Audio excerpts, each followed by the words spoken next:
evening. It's 7 o'clock. It's March 9th, 2020.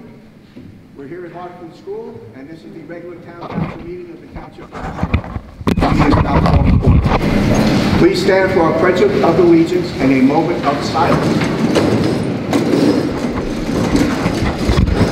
I pledge allegiance to the flag of the United States of America and to the republic for which it stands, one nation, under God, indivisible, with liberty and justice for all.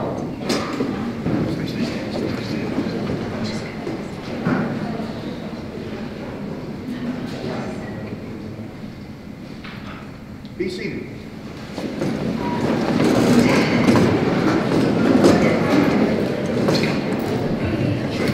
Roll call, please. Councilman Fletcher.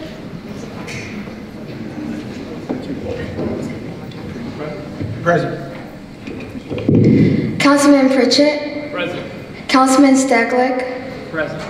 Deputy Mayor Bobo. Present. Mayor Edelson. Present.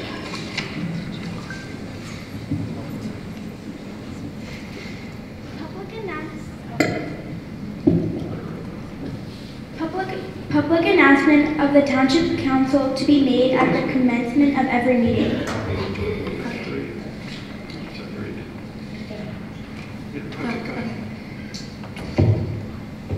In compliance with the Open Public Meetings Act of the State of New Jersey, adequate notice of this meeting of the Township Council was provided in the following manner. On January 9th, 2020, advance written notice of this meeting was posted on the bulletin board in the Mount Laurel Municipal Center, and copies were sent to the Burlington County Times, the Mount Laurel Sun, and the Courier Post. Okay, now that we're official, let's introduce the student council up here with us, up here with us tonight. Starting at my left. Matthew Wissa, aye. Dean Simpson, aye. Lisa Jackson, Amber Palazzo, Krisha Parade,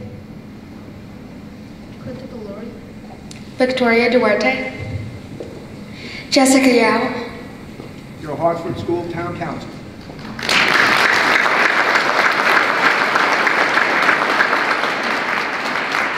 Okay, approval of the bill list.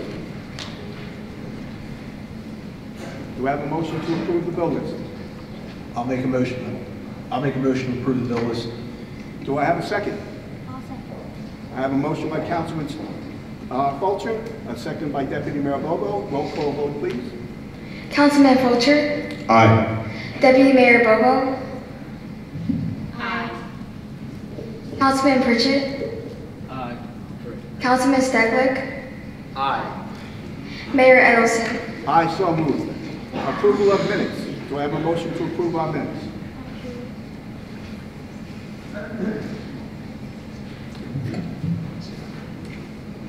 I make a motion to approve the minutes. I make a motion to approve minutes too. Do I have a second? I second. Motion by Councilman Fulcher, second by Councilman Pritchett. Roll call vote, please. Councilman Fulcher, Aye. Councilman Pritchett, Aye. Councilman Staglick, Aye. Deputy Mayor Bobo, Aye. Mayor Edelson. Aye, so moved. Resolutions.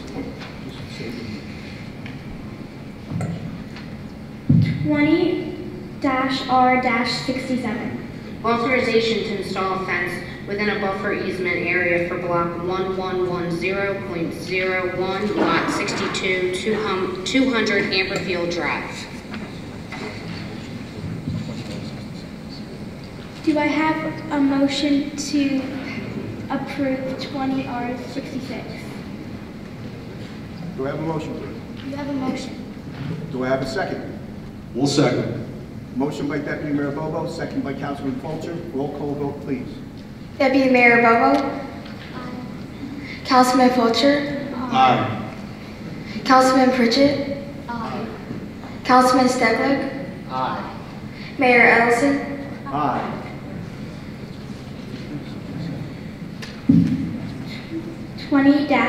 20-R-67.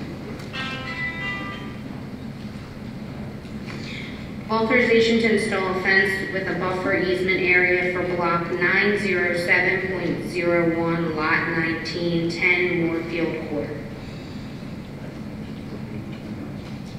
Do I have a motion to approve 20R67? I'll make the motion. Do I have a second? I'll second. Motion by Deputy Mayor Bobo, second by Councilman Fulcher. Roll call vote, please. Deputy Mayor Bobo? Aye. Councilman Fulcher? Aye. Councilman Pritchett? Aye. Councilman Stegler? Aye. Mayor Ellison? Aye. So moved. Ordinance for second reading and public hearing. 2020-5. An ordinance amending Chapter 120 to expand the personnel authorized to enforce recycling violations within the township. I will open up the public hearing now for this ordinance and this ordinance only. If anyone wishes to speak on 2020-5, please come up to the podium now. Seeing none, I'll close the public portion and ask for a vote, a motion to approve 2020-5. Mr. Mayor, I'll make a motion to approve ordinance 2020-5. Do I have a second?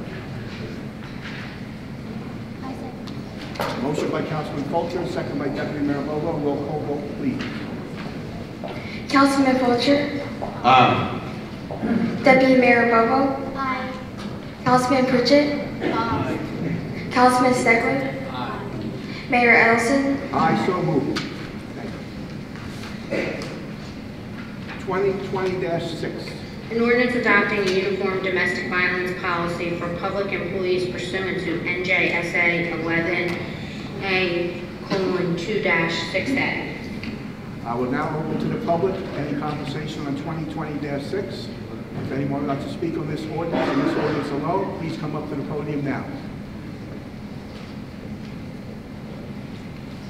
Seeing none, I will close the public portion for 2020-6 and ask for a motion to approve.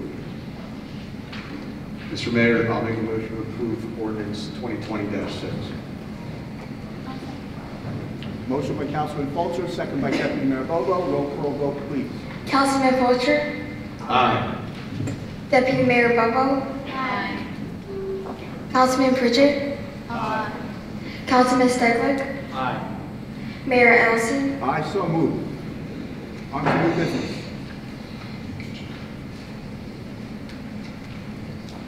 Want me to announce? Okay.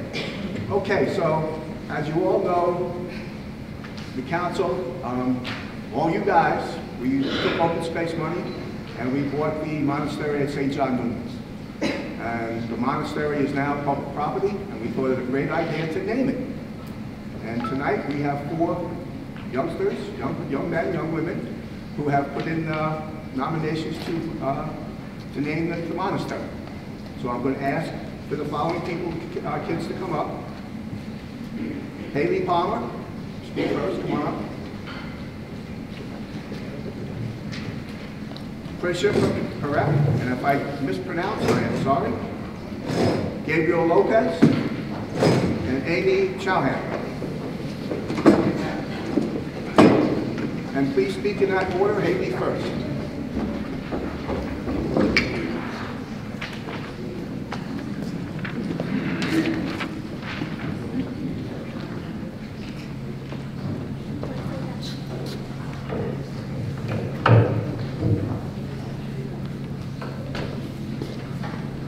Hi, I'm president of the student council, and Haley Palmer was unable to make it today, so I am reading her submission. She thought that the building should be named the Laurel House. I think it should be called the Laurel House because it's in Mount Laurel, and also it should be a place that feels like home.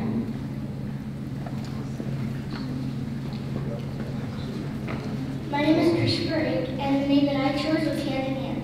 My explanation for it was Hand in Hand would be a great name for a community center. I want everyone to know that Mount Laurel is a community that sticks together. When people drive by, they can say, wow, I really do love my town. And if they don't live in Mount Laurel, they will wish they did. My name is Gabriel. Our proposed name is Cats Community Association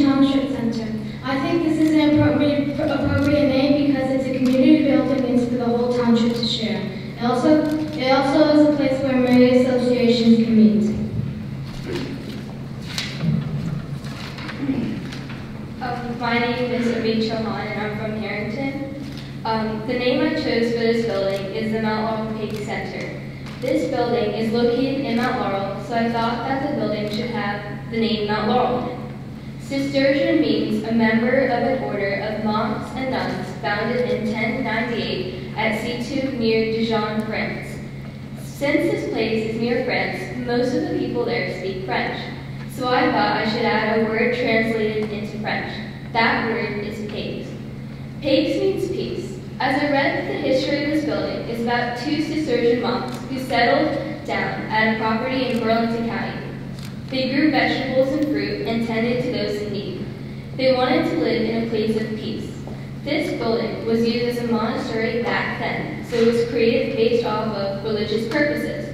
I didn't want to go into religion aspect, but still wanted the name to have a little history behind it. In the back of this building, there's a rosary garden and life-size marble statues of religious figures. This indicated peacefulness.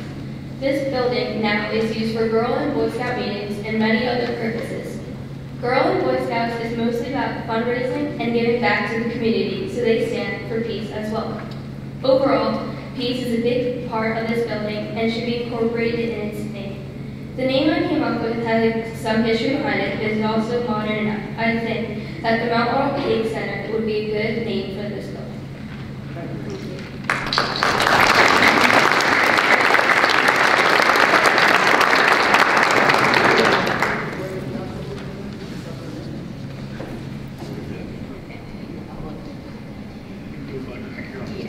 Sure.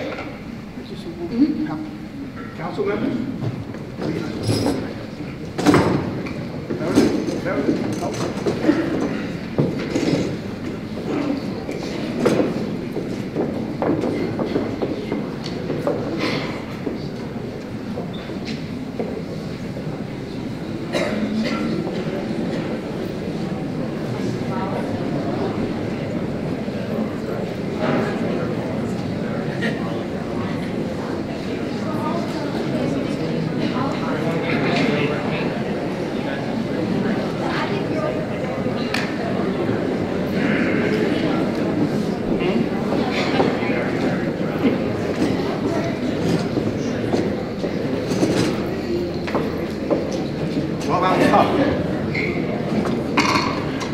We all agreed to name the building the Mount Laurel House.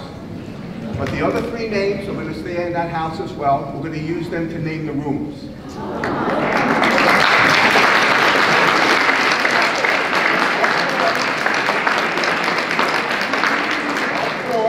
Parents, turn to your left. Take the candy over there, please.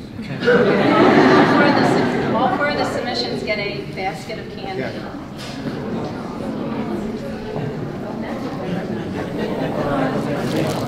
Yep. You guys want to take the candy from the front?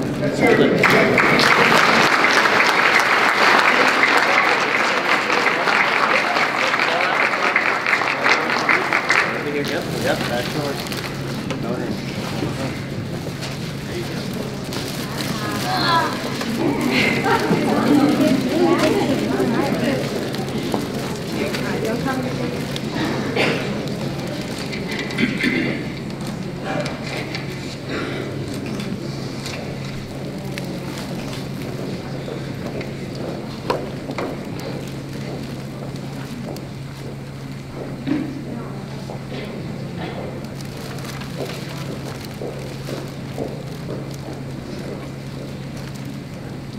Thank you, kids.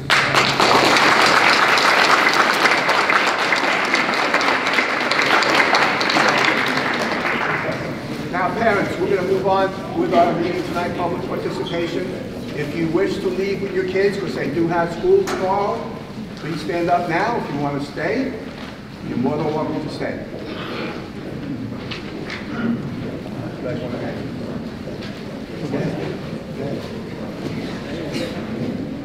They want to go? They want to stay? It's fine.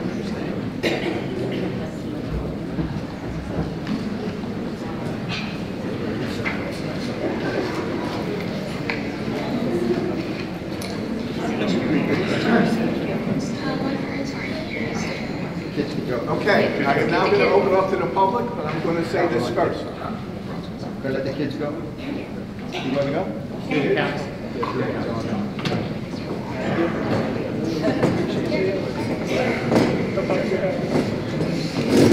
Thank you, guys.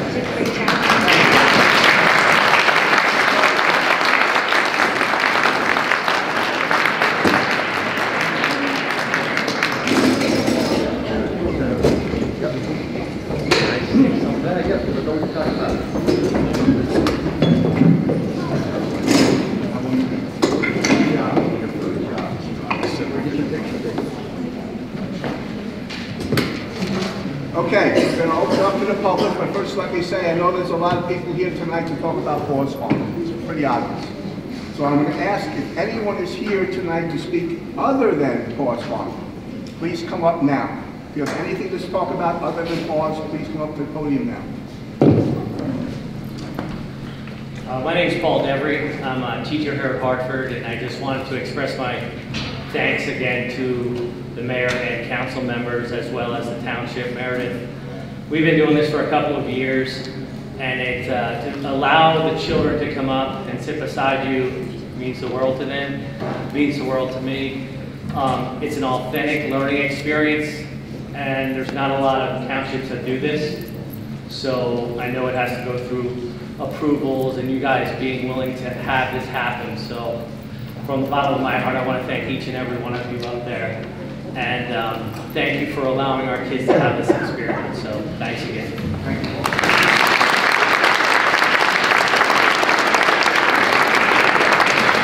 Real quick, my name is Dr. Rafferty. I'm the superintendent for the Mount Laurel Schools. And again, I want to reiterate what Mr. Jeffrey said. We're so grateful and appreciative of town council, the mayor, and our township manager, Meredith Tomczyk, for having faith and believing in our students and the courage to actually run this contest. And we're so impressed that the names that were submitted have all been adopted and will be used in some way, form, or fashion, which is somewhat historical in a sense. We appreciate your continued involvement with our schools and wanting to be a part of our school community, and we appreciate all that you do for our town as well. So thank you very much. And again, our heartfelt appreciation and gratitude to town council and the mayor. Thank you.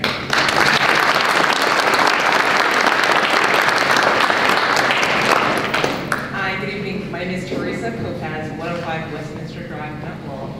I'm here on behalf of the Friends of Burlington County Animal Shelter, and actually on behalf of the freeholders as well in our county. Our freeholders have invited you all to a meeting on the 26th of March. We really do hope you attend. The main reason that we are respectfully asking everyone to attend is because over 26 stray cats were brought to our county shelter in 2019. Mount Laurel contributed 190 of those stray cats, which is 7.3%. Because there is no live outcome from the bulk of those cats, about 72, so a little less than half are actually euthanized at our county shelter. We would like everyone to consider TNR as an option. It will be an open panel discussion meeting, hopefully with some really great people from other parts of New Jersey who can answer questions. It's a great opportunity for hopefully multiple members who are able to make the decision on this possible ordinance. So just look at it and examine it for what it is to attend. We believe that TNR is really the only option, the only humane option. Basically, it's the right thing to do. It's going to save taxpayers money. Without your help, we really can't do this. So thank you for your time. Thank you.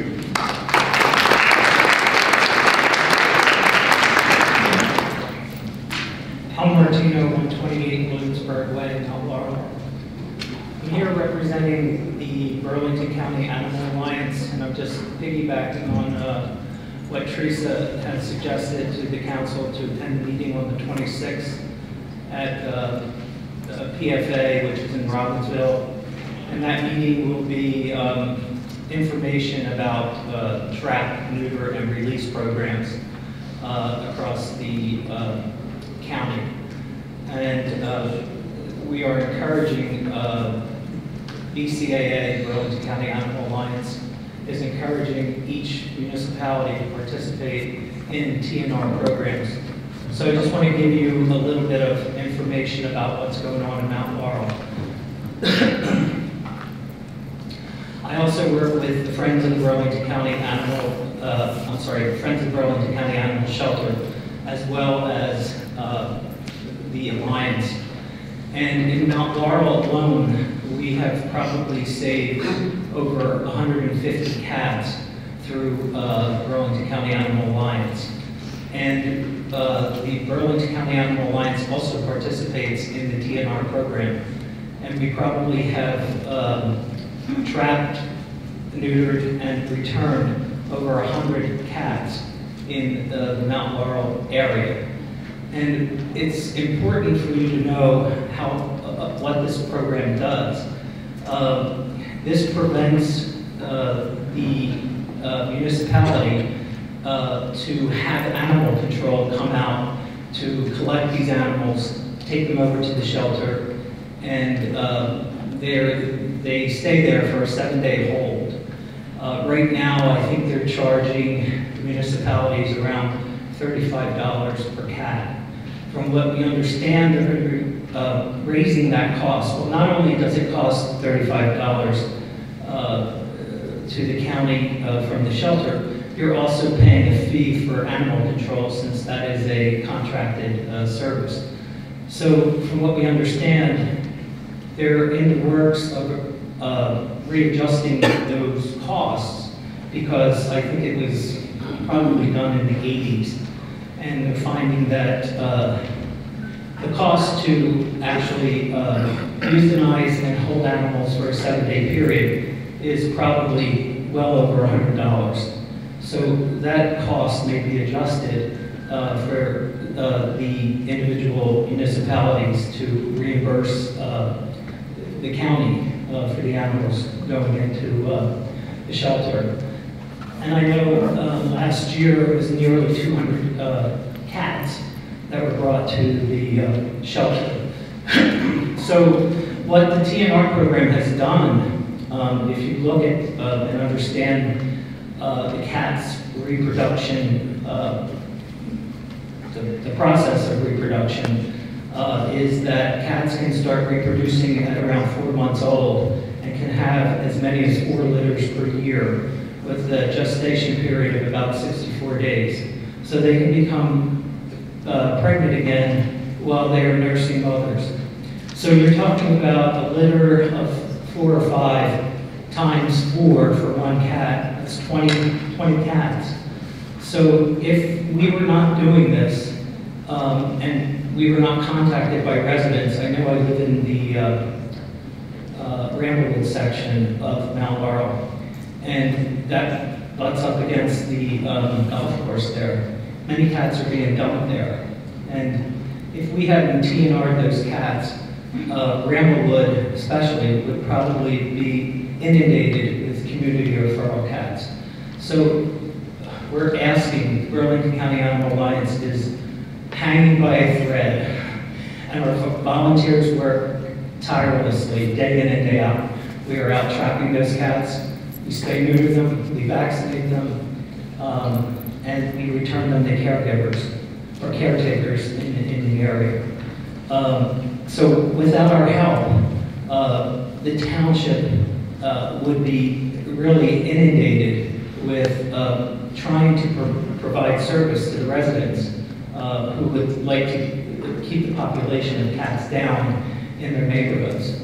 So I'm sure that a lot of residents are unaware of this, and probably even members of the council are unaware of this. But this goes on day in and day out. It's a service that we provide absolutely free. The Friends of the Burlington County Animal Shelter provide us with the funds for the spay-neuter program. So it costs the township absolutely nothing for the TNR program, zero. So we're asking you to please attend this meeting to become educated on trap, neuter, return. And if you have any desire to contact either the Friends of the Burlington County Animal Shelter or the Burlington County Animal Alliance, we would be happy to provide you with additional information. Thank you.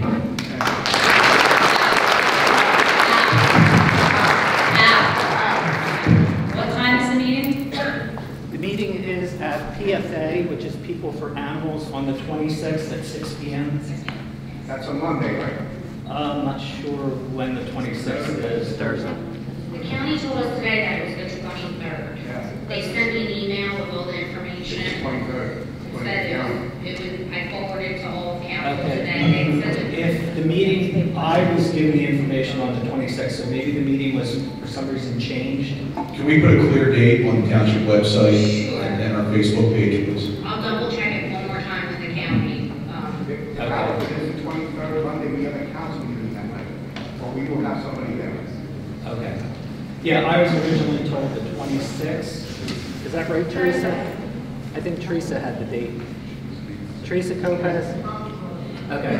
I was told the 26th. And the location was People for Animals, which is in Robbinsville, on 1 Sharon Road. They do a lot of our TNR. We'll find out. Okay, thank you. It's really important. Thank you.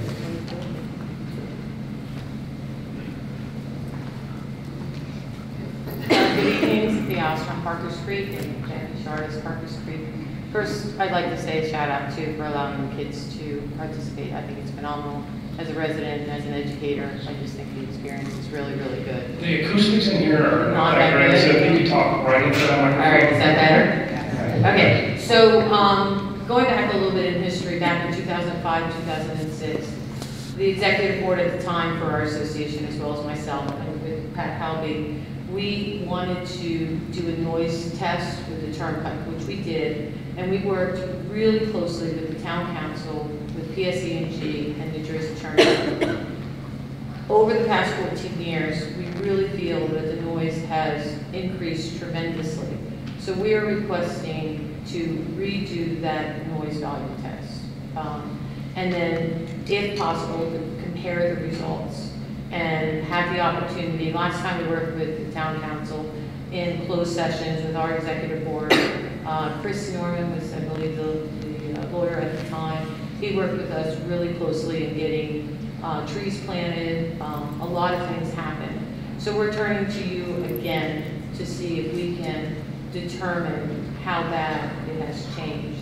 I mean, we know it has changed. So that's our request. I don't know if you need it in writing. I can speak with our engineer, and if you just leave your contact information, I have it. I think you have it. Yeah. I can send another email if you want. And I'll have them either contact you or I'll be in contact. Okay, that'd be great. Thank you. I appreciate it. Thank you.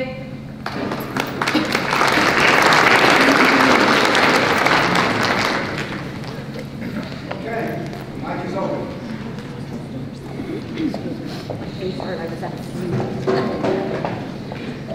Pat Halby, 2101 Davenport, Mount Laurel. I'm a proud member of Paws Farms, which has a lot of representation here tonight, and also one of the trustees on a proposal which has been submitted to the township.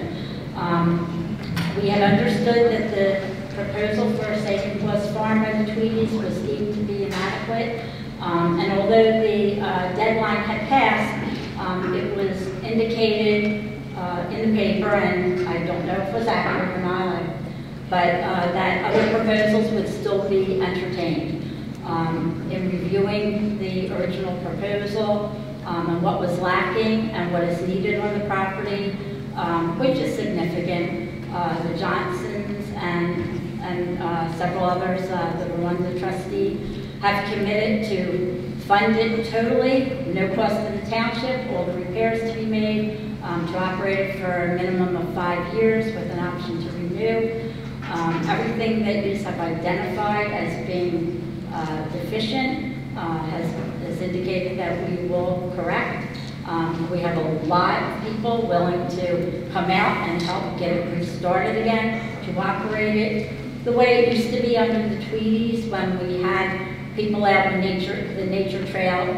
Originally, I did post an original video of when we opened the trails on Hartford Road when Jerry Nardello was mayor, and we were taking children out as part of the class curriculum and running classes for children, and we were going to expand the environmental education.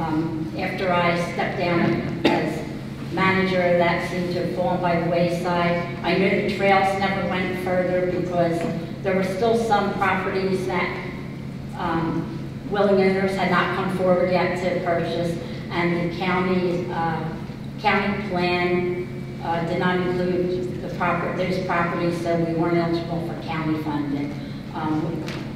We would like to see that is addressed with the county again, to perhaps get the rest of those trails built, and to get Paws reopened.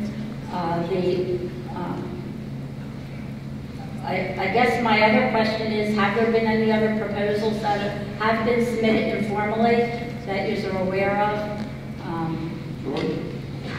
There have been no other proposals submitted at this time, but I'm told that there's another one coming in, but I haven't seen it yet. Okay.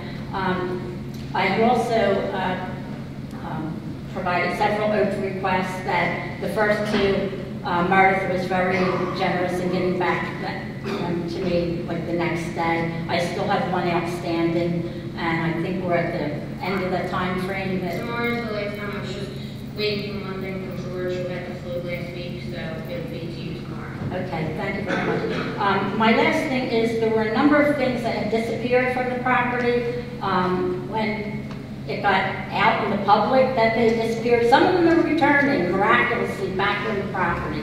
I don't know how, I don't know why, but we would ask that perhaps a representative from the township could walk around with someone that has been involved with Paws that knows what was there and what is missing, so we can get an inventory of it, maybe find out if it was given away.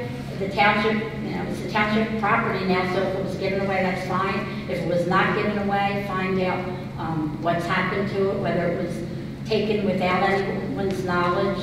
But I'm happy to see a couple of the things. The butterfly bench is back there again today, and some of the picnic tables that were the recycled materials were found there this morning. So they're not lightweight things. They're things that somebody had to bring a couple heavy guys in a truck to bring in. So we just like to make sure that that the property is secured, and that things that are the history and things that were donated by various people to be part of Paws are disposed of properly if the township is going to dispose of them, or secured for reopening of Paws if that's the case.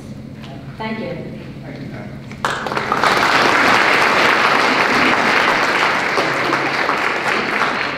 Since there has been contact to the township for other proposals, should we reissue an RFP? Yeah, I think that's certainly a good idea, because under the RFP process, you want to allow as many people as possible, as many organizations as possible, to put forth their best proposal. And obviously, it went out, and the Tweedy family submitted their proposal. Unfortunately, it didn't have all of the bells and whistles we were looking for. The second proposal has come in. Again, I was out sick last week, and I apologize, I did not get to fully review it. But for what I did see, there's going to be some issues there as well. Are they completely detrimental? I don't know yet. But I think if we went ahead now, knowing specifically what we're looking for, and knowing that we have obviously we have some time at this point, because we're not going to lose animals that aren't there anymore. We don't have to worry about animal care at this point.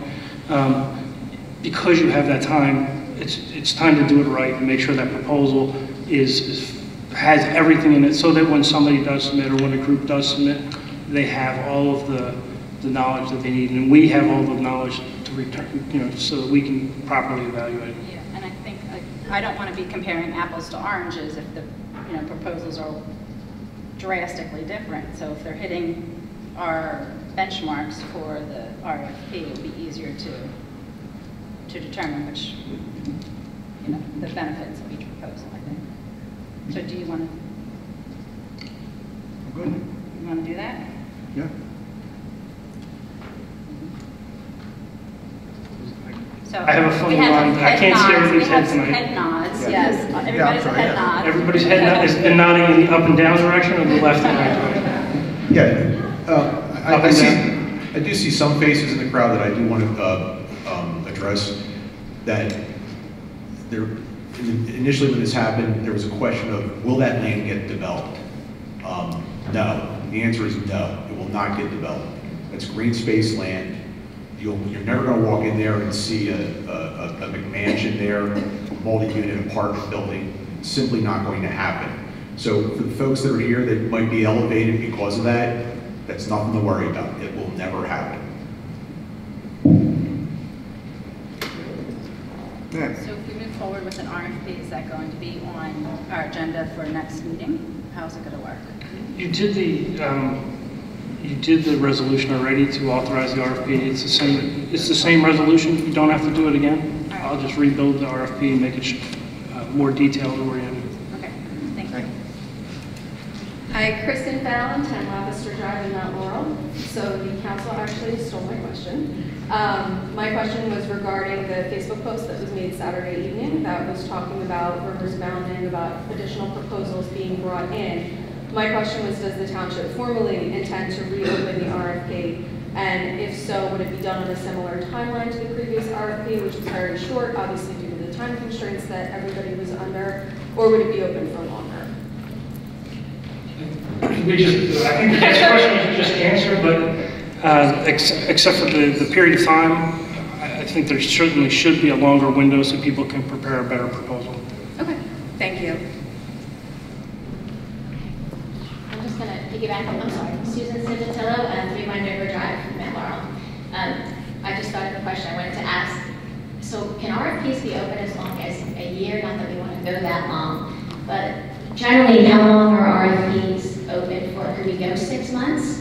Or is that, do you have a ballpark time frame you're thinking of? The last one was only 2 months because of... Well, actually, the last proposal was on the street for 20 days. 3 weeks, right? Yeah. It was, and that was the minimum, but it was, okay.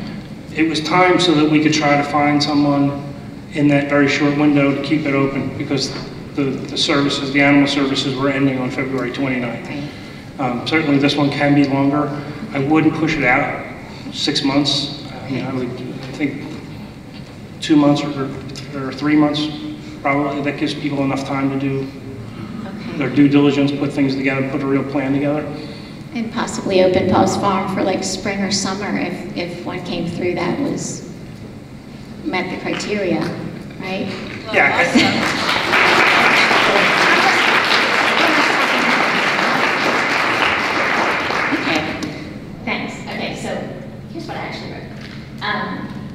In the NewJersey.com article posted on February 26, Mayor Edelson was quoted in response to Discovery Museum giving them 2 months' notice to find a new partner to manage Paws Farm.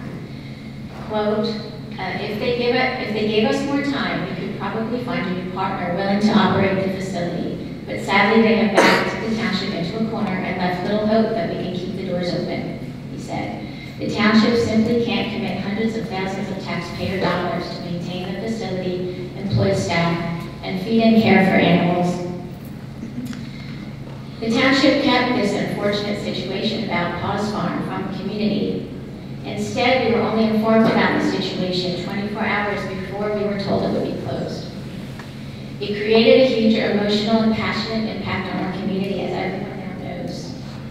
In about 1 week since we were informed it was closing, the community was able to come together, started a petition to save Paws Farm that now has 35,000 signatures, started a Facebook group to save Paws Farm that now has almost 800 members, and has submitted the Johnson's proposal that creates complete funding for all maintenance, repairs, and staffing of Paws for the next 5 years at no cost to the taxpayer of Mount Laurel. I believe this demonstrates what can be accomplished when the community comes together and is involved. We're able to accomplish things together that 5 members of town council, plus 1 township manager, couldn't working by themselves in closed sessions. My point being, if the township was more transparent and forthcoming with information about the Paws Farm situation much earlier than the day before closing it, perhaps we could have worked collaboratively together to have prevented it closing in the first place.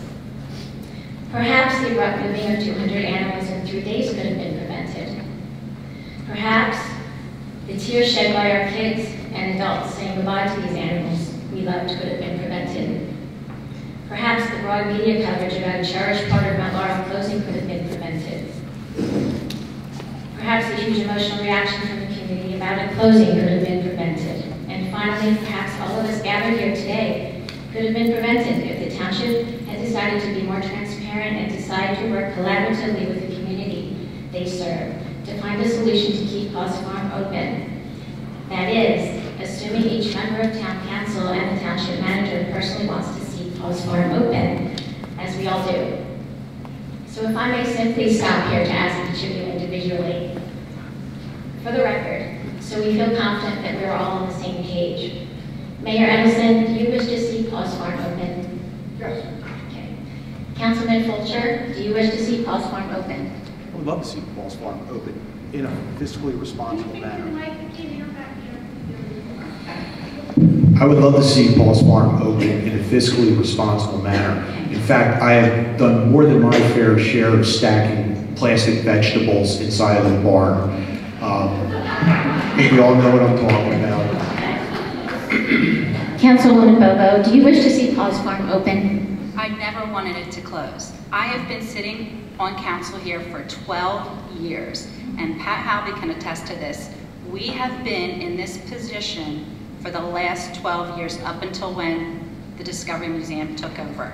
Every year at budget cycle, we racked our brains on how to keep it open. It operates in the red, and it has for as long as I've been sitting here. We woke up at 5:30. We went to Paws Farm, remember Pat? 5:30 in the morning every Friday in 2009 to feed the animals with my kids before they went to school. When we had to close it for budgetary reasons on Fridays. Yep, budget. We were struggling to keep it open.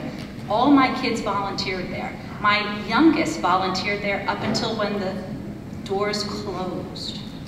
It is a beloved part of our community. My children have fond memories there. So do mine, yeah. And thank you. We have to do it in a way that's fiscally responsible to the township. We agree. We want it better than it's ever been before. The community does. Thank you for your response.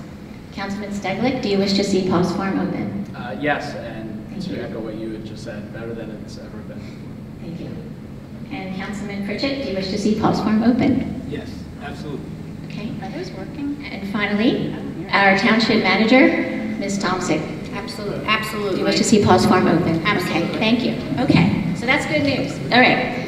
So then, I'd like to finish. I would then like to ask the township to respect their constituents and what so many of us strongly want our community by being more transparent with information with us going forward and by working collaboratively, I'm going to get that word right, with us to reopen Paws Farm. I ask that the township include a community liaison or representative from the Save Paws Farm Coalition to be part of the township's conversation about saving Paws Farm. If there is something lacking in a proposal, please communicate to us.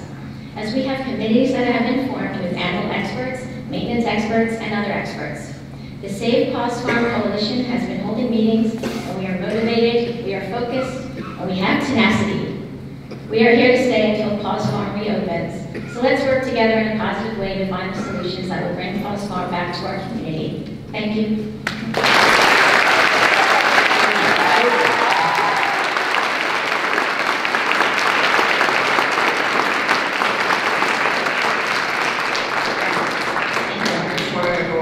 Deputy Mayor Vogel just said about the rough times we went through. In 2016, we were ready to close. We were ready. We had nobody. We didn't know that. We had no idea. Let me finish. Let me finish. Okay. And then the white knight came, Discovery Museum. They signed for 1 year, okay, and everything was going fine. Then we got married for another 3 years. They signed for 3 years. They signed for 3 years. So we got married. And our spouse, whatever you want to call, kept asking for other things. I need this to help keep it running. So we did an ordinance so they can have adult parties there to make more money. With alcohol. With alcohol. Okay, they had one. Then they came to us and said, we need more parking. We spent over $100,000 for parking. And then our spouse said, I'm leaving. And we went through an ugly divorce. That's what we went through, an ugly divorce.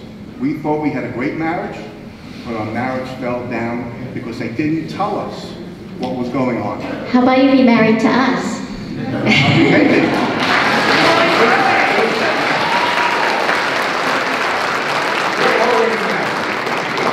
We're married to you guys. We're doing everything we can to probably get this thing going again. Okay?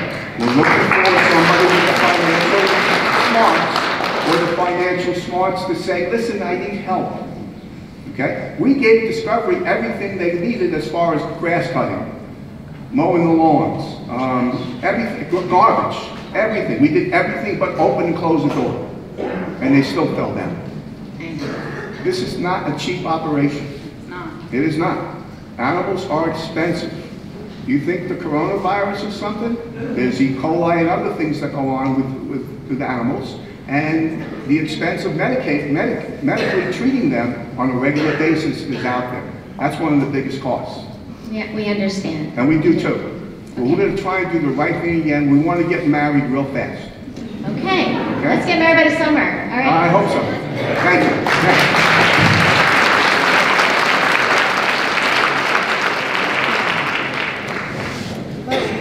My name is Corey Harris, and I'm the 13th County Report.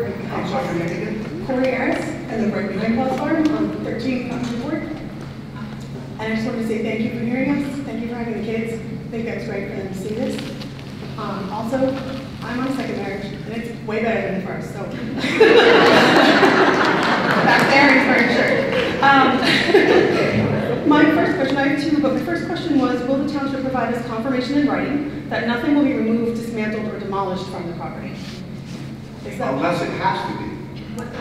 Unless it's derelict and there's something wrong that can't be replaced. You can't, too long to go out, I believe. We can provide you with that. Yeah, it's going to be We have no problem providing that to the public. I think the concern is that we are willing to make the repairs, we're willing to restore, we've got the backing for that, and we'd like to have a chance to work on something, and we'll post it on the website tomorrow, by tomorrow afternoon. Thank you very much. I appreciate your fast activity. The other question Very late tomorrow. The other question is that one of the issues that Paws always faced was being a 501c1, which does not make them eligible for grants. That's a municipality, I believe. It doesn't give them grants, yeah. So we're looking for you to help us or to support us should we be accepted for a 501c3, which allows us to file with the IRS and be able to receive donations and sponsorships and things that can really help the community get involved and keep Paws going. Is that something you would be willing to do?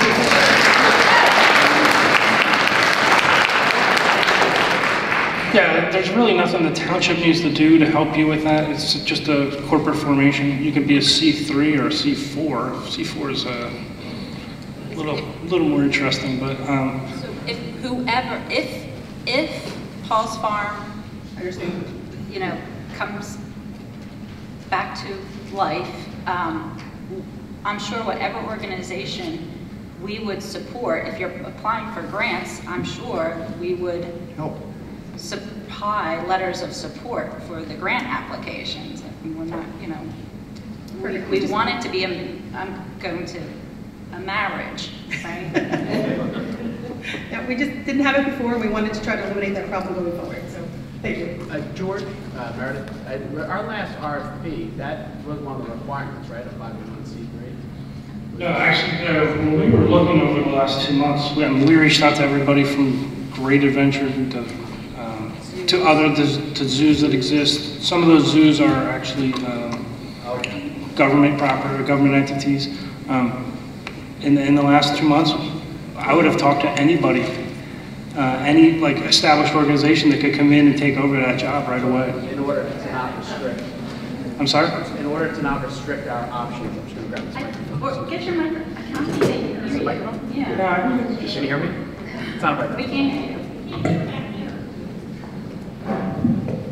It's the first time in my life I've ever been accused of being quiet.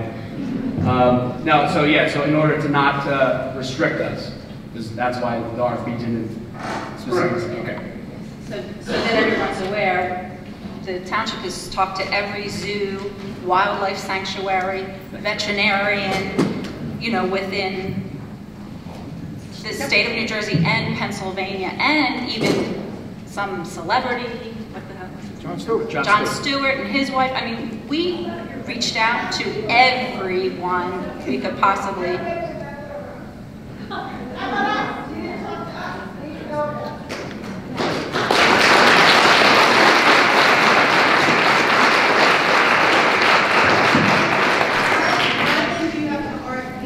One at a time. Well, you're not at the, you have to wait your turn, I'm sorry. I think some of that sentiment is because Coalition to Save Paws Farms has received offers, generous offers, from a lot of local community businesses who want to sponsor the community. They've been here for decades. They've raised their kids just like we have. They've always been part of Paws Farm, and they want to offer their services. They want to offer supplies. They want to be a part of it. So that's wonderful. There's nobody up here that's against that. If these folks are willing to come in and I mean, there isn't a person in this room that doesn't know what I mean when I say we need to see the money, right? You know, if there's entities out there that want to supply that type of funding that can make Paws Farm a viable entity for the next 5 years, where we don't have to worry about funding, go with God. That's perfect. You know, that's a win. So, but with that said, we need to see the money. It has to come forward. We absolutely agree with you. I appreciate it, and it's part of the Johnson's proposal that we seek to file for this status and to bring those partners in. So that we'll be able to see the money. Yeah, we want to show you, trust me. Thank you so much.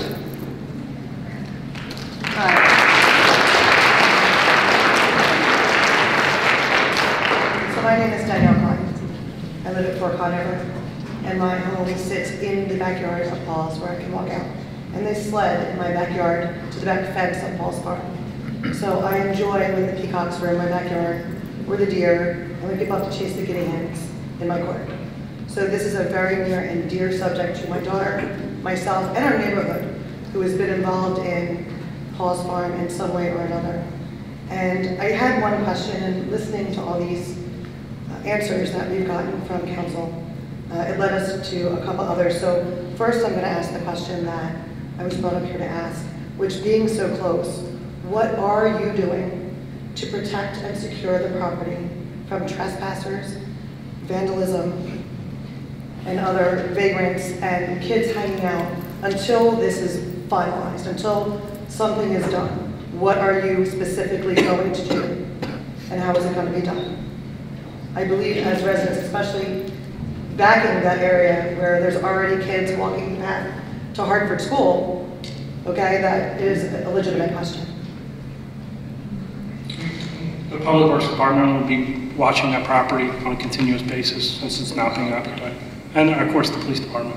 So are there cameras? I mean, is it just the same as it's been? I mean, I'm not going to tell you what the security features are, because then there's no sense having security features. Okay, so let me just ask.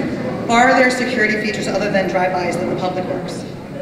I think there are, but I am not going to. I don't know 100% what all the security features. I mean, other than a drive-by of me, who I've already reported a couple cars just hanging out that we're not affiliated with laws. I'm just curious.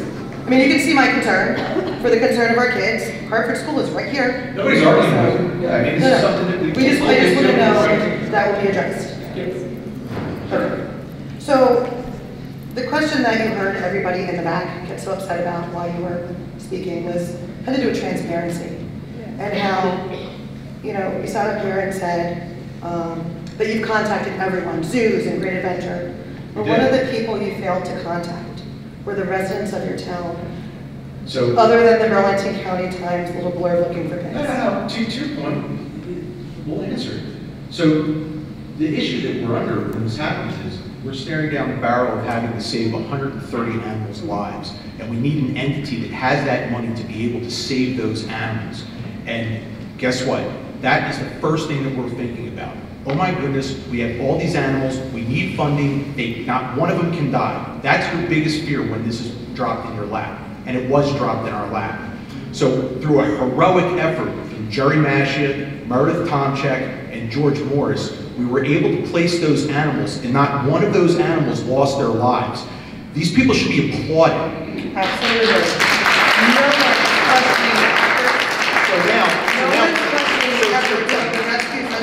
So to your point, I'm going to answer your question. So to your point, the first thing we want to do is make sure the animals are alive.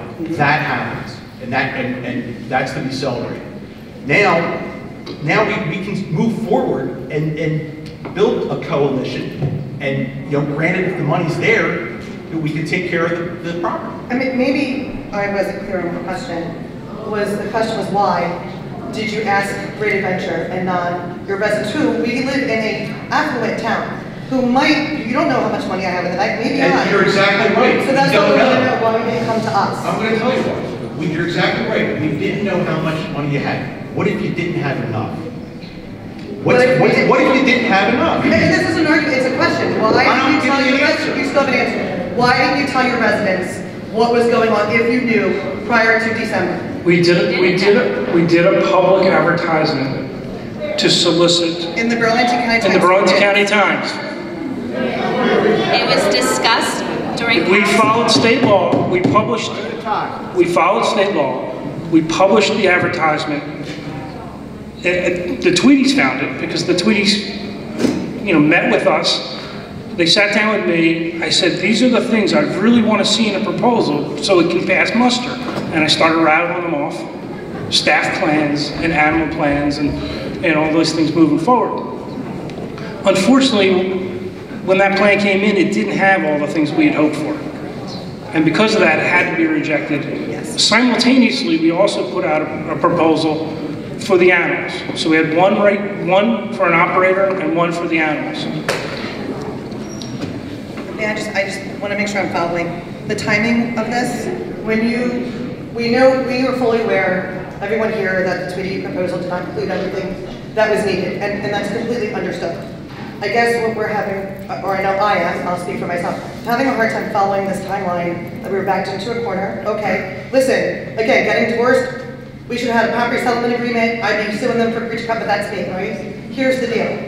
We did find out they did breach their contract, but apparently, from my understanding, there was enough time to reach out and not make this last minute. If we were hoping, or council was hoping, keeping our fingers crossed to do this, then why not? Why were we left? Why, after the Tweedy proposal, then did you, in end of February, beginning of February, I'm not sure of the exact time, but why did you then put out looking for the animals if you knew? And you knew that they were pulling, why not put a plan B in action? All the proposals were put out in January. The town found out in December. We discussed it December 5th was my first notification to the governing body. We begged Discovery to reconsider. 2 weeks later, we had a second meeting with them. They said they wouldn't. Then we begged them. They wanted to close on January 5th. We asked them, even if you're going to close the doors on January 5th, we need somebody to take care of these animals. The longest they would go is February 29th. I begged them March, April. They didn't want to go beyond February 29th because their USDA permit expired at the end of February and they didn't want to renew that. So January 5th is when you found out the animals would need homes? By the end of February? No, December 5th was the first meeting, December 19th was the second meeting. Between those times I was reaching out to other organizations, I think at least about 30 different organizations, we've mentioned a bunch of them. Obviously we were waiting to hear back. I remember one communication I actually wrote, like it was like Christmas Eve, and I'm writing out to different organizations trying to call them on the phone. Obviously it's a terrible time of year to get to any of these entities because they're all dealing with their family lives as well. And then as soon we had to adopt a resolution to authorize going out to the through the proposal process under competitive contracting laws in New Jersey.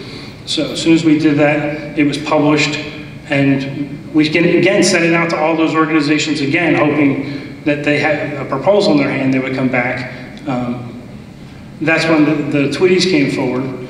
I spoke, again, we met with the Tweedies, we went through with ideas that we would like to see in the proposal, and They submitted a proposal on February 20th. The town reviewed it right away because it had a meeting coming up on the Monday following. But the proposal wasn't good enough. I think that Monday was the 24th, if my dates are right. And then we had only until the 29th to scramble. So again, I understand, and I do understand that Discovery pulled out of this. So I can't sit here and say, you pulled out of it. No one's saying that. I think the issue I'm having with all of this is it just doesn't seem right, because even from what you just said, January 5th, Discovery said, no, they will not go past February 20th. So at that point, my concern is, it was commented about all the And January 27th was the next meeting we had where we could not adopt the resolution. So it was at the very next meeting. I'm sorry, I'll go back and rewrite this because, again, I'm sitting here going, you knew January 5th, but not for next two, and the reasoning is we had to scramble. I mean, it was stated that you don't know how hard we worked to find Apple's homes, but we knew. Apparently we knew January 5th that they were going to close by the end of February. So again, the timing just seems a little off. I guess we just want to make sure that you include your community now. Because as you can see, we bring a voice to the township. We care about Paws. We want it better than it ever was. We want it run, so it's minimal effort to the township, which I do believe there is a proposal in your hands, which shows just that. Okay, the community is for this, and we will stand and keep backing it. And I have to say, it seems like a lot of gray area and double talk from many different people on the township council, and that's sad, because your families and your children enjoy Paws Farm just like you do. You can't say these schools take their kids there, so you're not just looking at me, you're looking at my kids, your kids went, your families have been a part of this, and we ask you to kindly remember that and stop making this political, if it is.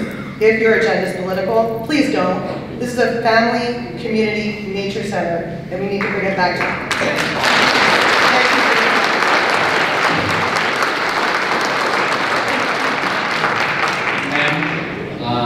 Ma'am. Oh, I'm so sorry. You're fine. Your question, to get to the heart of it, was how come that anybody up in this council did not tell anybody that this was happening? We were talking in closed session, and correct me if I'm wrong, George, it's mostly because of legal reasons. We didn't understand to a certain degree what was moving forward, how we were going to be moving forward because it was rushed. That was to answer your question, to get to the point, but we were in closed session. That's why we couldn't answer that question. Nobody's making this political. I had a conversation with Erwin Edelson. He's a Republican, I'm a Democrat, and we both spoke very openly about releasing as much information as possible. The minute that people started contacting our township by email, phone call, whatever, and this entire council was on board for that. Thank you very much. Gloria Stevens, 515 Harvard Road. I did not come here tonight to talk about Paws Farm, but I can't resist making a couple of comments. And I wanted to be clear that I'm speaking for myself, not the Mount Laurel Garden Club. First of all, I was not surprised when Discovery gave it up, because it seemed clear to me in the beginning that they weren't sure, that they didn't quite know what they were getting into.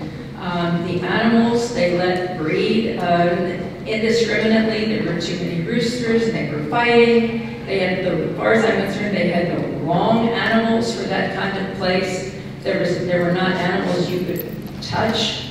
They needed goats, sheep, something more in the line of a petting zoo type animals. And I applaud the people that found places for all those animals, especially the chickens, because I have chickens, and it can be, if you have a rooster, good luck finding a spot for your rooster.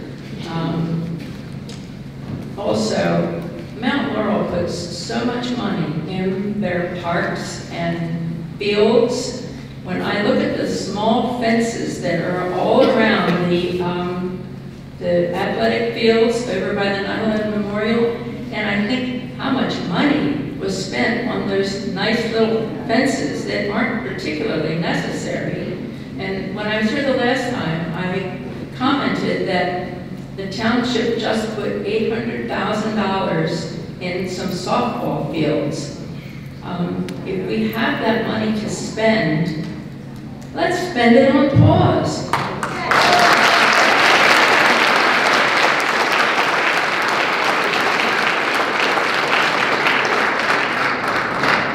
Now I'll put my garden club hat on. As I'm here now as president of the Mount Laurel Garden Club, I hope that people realize that our club gives scholarships every year to graduating Mount Laurel students. Last year we gave 3 $2,000 scholarships, and also the Eisenman Memorial Scholarship is another $2,000 that we administer. The club wanted to try to narrow our search to someone who may be going into a related field, and of course we contacted all the guidance counselors, we put notices out and so on. We got 1 applicant, 1. And so we had to, again, widen our search, but just Mount Laurel students. It's out there.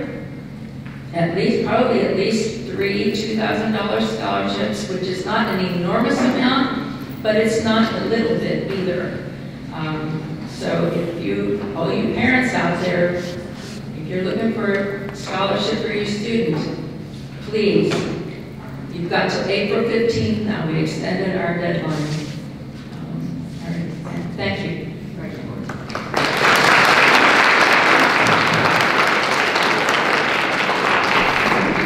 Nicole Morgan, Barton Run Boulevard in Marlton. So I just wanted to hear you. Nicole Morgan, and your address is? Barton Run Boulevard in Marlton. So I am just asking a question, kind of bringing back something that Susan had said earlier, creating a liaison between the community and the county council in order to create more transparency in matters regarding Paws Farms. Is that something that we can kind of create on a going forward basis to ensure that we're all in the loop and we're all trying to go for the same goal of saving what we can for Paws Farms? George, that's a legal question.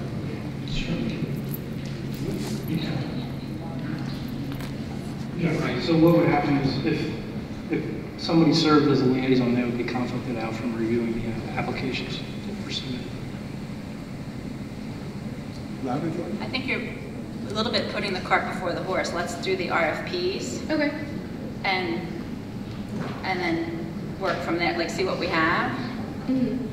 But I'm definitely open to the idea. I think it's a great idea. Regarding the RFPs, I think what she means is we're wondering if we could even be kept in a loop of, like, if our RFP was lacking something, you know, we would like to be able to fill in the gaps kind of thing, come to the community. Like, we'd like to be involved in that process. If we could create, have a liaison that you could disseminate information to, and we could go back to the group and say, hey, here's what Township's looking for, can we help out? What do you say? I'd be happy to be your liaison. If you want to talk to me, I'll come to your meetings and we'll try to work together. All right.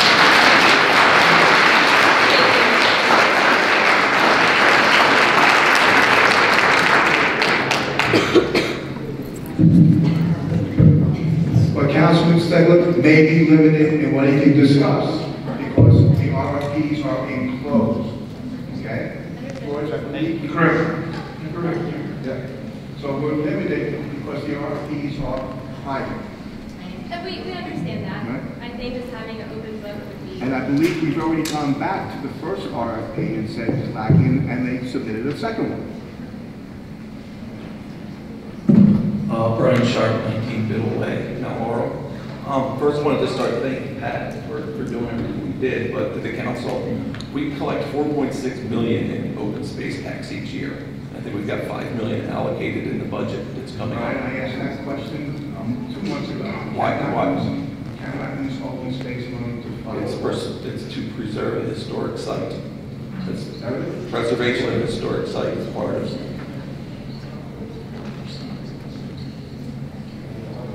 It's not currently, the way that the ordinance is set up, it's not currently allowed to be used for those purposes.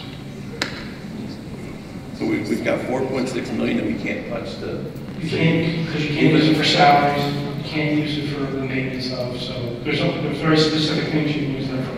Well, maybe we should look at that, because it's our money, it's the taxpayers' money. We've got right now 10 million sitting in reserves for, I guess, a rainy day, and here it's raining and we can't touch it. I did ask the auditor, Ryan, the salaries and vet care costs, he said, would have to go back out to the voters. He said that was not approved in the original referendum. The way he interpreted it, he thought that we would have to get clarification from the voters that they wanted open space funds to be used for vet care, animal feed, care for animals, and also for salaries. Okay, maybe we should look at that though, in case this happens again in 5 years. So we don't have. We'd have to put the question out to the voters.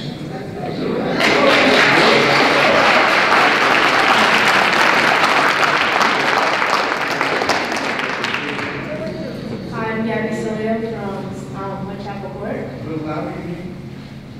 Gabby Silio from Whitechapel Court, New Jersey. I was just asking whether or not there could be multiple people that chip in Paws. Would that be possible? Like if there's like multiple people willing to donate money and run it for maybe like, I don't even know how many years, but. Multiple funders. Multiple funders, yes. We will take anyone's money. And I'm sure when they to do this, we'll take that money also. Okay, so how about like small businesses, like organizations like Johnson? Go for it. And you'll be willing to accept those? It wouldn't be the township that accepts them, it would be the 501c3 that's set up that would accept them, because then the businesses would get a tax break. They get a tax break off of that. So the monies wouldn't come through the township. Okay, so are they willing to keep Paws open? Are they for Paws? Who's they? Who are they? What you just mentioned. The 501c3 is something like a proposal that would be formed by the residents. Okay, so I'm sure everyone here would be willing, right? If we choose to put somebody on to run Paws. Multiple people. It's going to be one. It's going to be an organization. It's going to be one organization. Right. That organization can pull in money from anyone that wants to As long donate. as they are They don't need us for that. they are a 501c3. Right. So they would be in charge of soliciting funds. Would and we help accepting with grants? Sure. Absolutely. Of course. So. Okay, but any money that they go out to get donations, it's on them. So, if this happens in an organization, can it just be a few people, like, say like maximum 10 people, just chip in? I've seen the numbers that Paws needs to stay open. Would that be like a possibility? We need to find them. You're going to need an organization on this. You need to find them first. Thank you. Excellent. Good evening, everybody.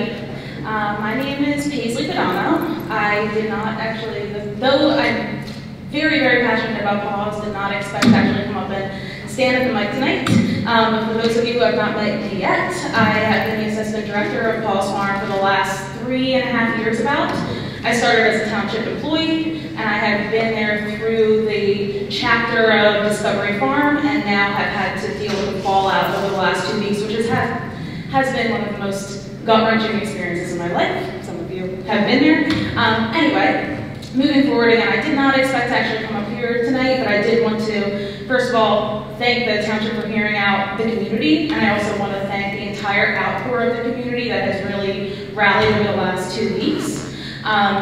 And I also think, if I've heard the township and the community correctly, we all have a very common goal, which is to get Paws up and running successfully in the near future. And it's obviously a community resource to everyone in this room and then the other 30,000 people that signed the petition. So moving forward, again, we have addressed a lot of my initial concerns with the help of the Save Paws Farm group that's really rallied and the coalition that is formed regarding the plans for the township moving forward. However, I think I would like to just address some immediate concerns that I think would just kind of let the community sit at ease, as well as the previous staff members of Paws. As we are all aware, the township was responsible for rehoming about 35 animals of our collection of about 180. I personally rehomed and was in the process of relocating all of them, which again, incredibly heartbreaking. However, I know about where about 150 of them went, and through the township was responsible for rehoming about 30 of them. And I was wondering, in the meantime, as we figure out how Paws moves forward, if there is anything that the township can do to kind of just solidify that the animals that were placed in these facilities, specifically the ones in North Jersey and scattered about, if there's any kind of relationship that we can keep open with them in order to just kind of confirm with the community and the people that have, cared for these animals for quite some time, if we can just kind of reiterate and make sure that these animals are taken care of properly, and if there's any kind of like open door communication and relationship we can form with those facilities. I can tell you that I talked to Space Farm today. Space Farm took about 23 of the animals. I don't know the exact number. He said all the animals are doing great, so I got an update on that today, and that's something that we'll continue to do. Yeah, and we would definitely appreciate that. I've already kind of expressed these concerns moving forward with the township recently, but there's certainly, I'm not sure what the criteria was for rehoming these animals. Again, of all the facilities, there are definitely some concerns that some of the more intimately related staff have with the animals, and they were concerns of the facility that they were located to. So again, if there's something that we can do in order to just have a very public and very transparent open door policy with those animals and how they're doing, et cetera, I think that would put a lot of immediate concerns at ease while we figure out how to move forward with opening Paws back up. We'll try our best.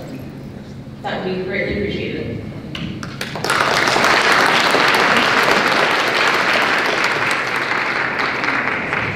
Hello, my name is Sarah Thompson. I'm actually from Philadelphia. I was the lead keeper at Paws for about a year. I just wanted to address you guys about just what the qualifications were for the facilities that were taking in your 30 animals that you did take in. I know the Space Farms and Museum took those majority of those animals. I did a quick search, being the caretaker of these animals. I was concerned about what I saw. The Space Farms Museum has a very long repertoire of USDA violations. All that is public knowledge. I can send all of them to you personally. These violations were in reference to not proper animal care, not proper vet care, sometimes even clean water is not provided for the animals in the care. As the most recent violation was in 2019. So this has been going since early 2000s, that they've had a very long list of USDA violations, and that's very concerning as someone that took care of these animals very closely for the past year.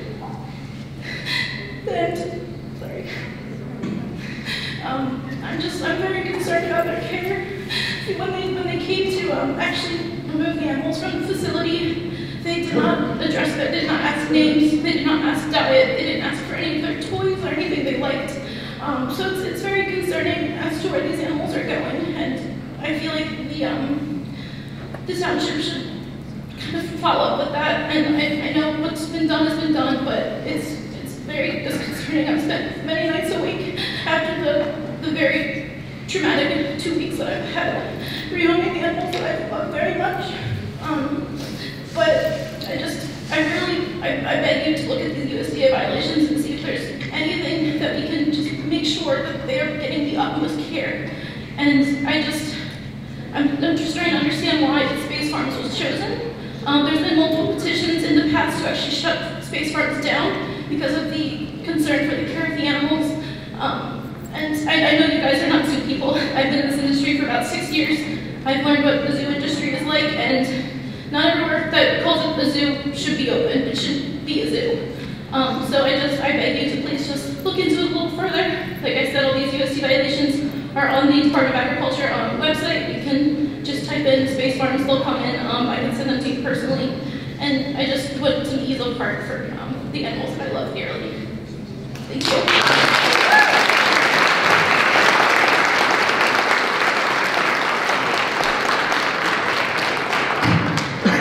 Sarah, we will look into that. Okay, thank you. That's easy to get off the internet. Hi, my name is Nicole. I'm from Camden. I'm not from here, but I was a keeper as well at Paws Farm for about a year.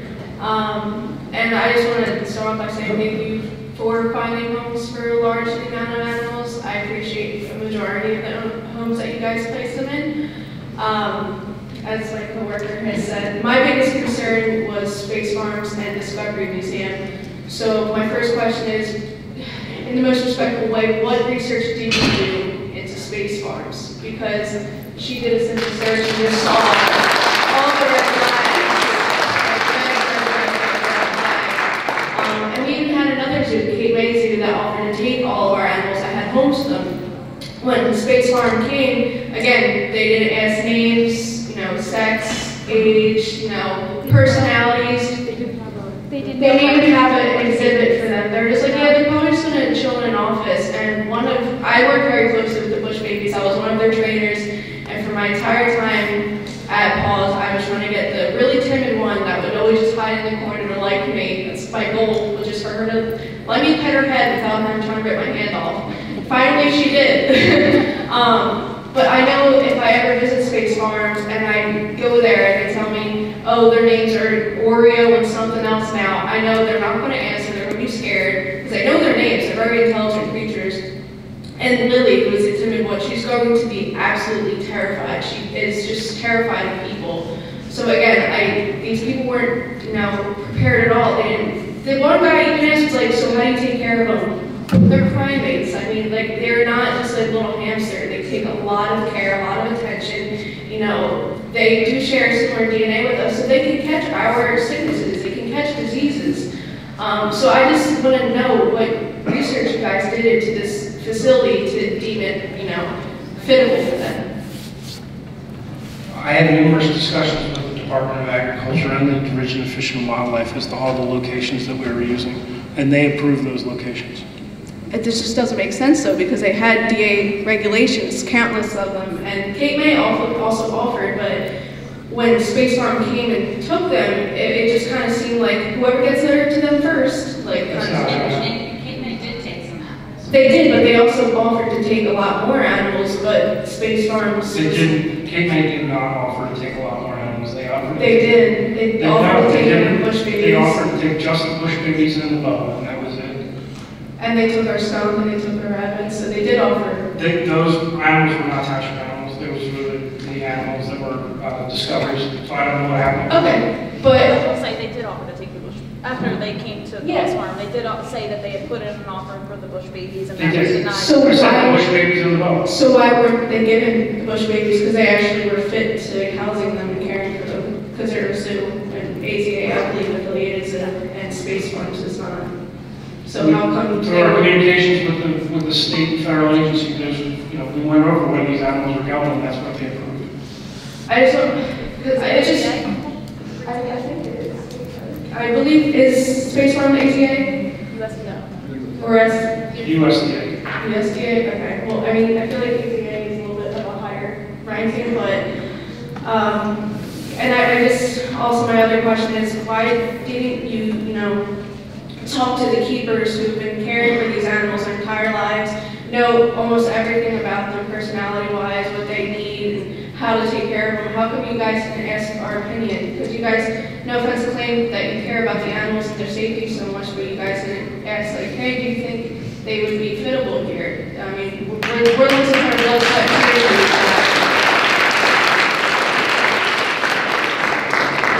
When we put the bid process together, we put the information that was made available to us regarding each of the animals in the bid process, so that any entity that was going to consider them would have the information. So, like when you're talking about the names and the ages and the genders, all those things were provided to them. Which animals work well with other animals. Obviously, the two bush babies had to stay together, and I believe all that information was provided. I actually wrote the list, and none of that information was included. Not the genders, not absolutely is included. I have it right here. So it's here. I submitted it to the township, right? Correct, and I built it right into the bid document, your word for word. Okay, and then another thing, but if you knew all these things that Space Farm claims, how did you not know that they didn't have anything set up for them to live in? They're supposed to be living in cages and all this. Again, and we went through the state and federal agencies to get the approvals. But you didn't ask if you guys had livable homes for them? You just kind of handed them off to whoever? Because you only gave us 3 days, so no offense. Clearly you guys might not care as much as you're saying you are, because if you really care, No, you that is absolutely wrong. This governing body went out of their way. They said the priority is to take care of these animals and to make sure they're safe. So please do not insinuate that, because I had marching orders from day one that those animals were the #1 priority. So please don't even insinuate that, because I spent 2 months of my life trying to make sure that these animals were all put in proper, safe locations. Ms. Hatzidakis, you can wait your turn to come to the microphone.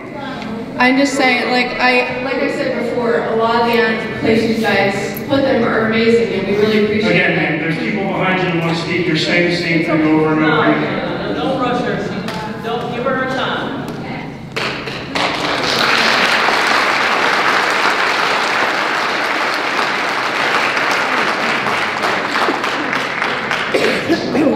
I'm Madeline Atkins. I live at 53 Christopher Mills Drive, literally right behind Paws, and with me is Keely. I'm Cherryville. So we're here for more about Pecos approach for a minute. Basically, Paws Farm has been my literal life for the past 2.5 years. I grew up there. That was my home. I'm gonna start crying again, but basically, so we're basically just here to implore you to search every option. You know, obviously there are a lot of rumors going around. Just please try your absolute hardest to just execute every option. We're also like Nicole, we are very concerned for the animals. They were basically, they became our babies.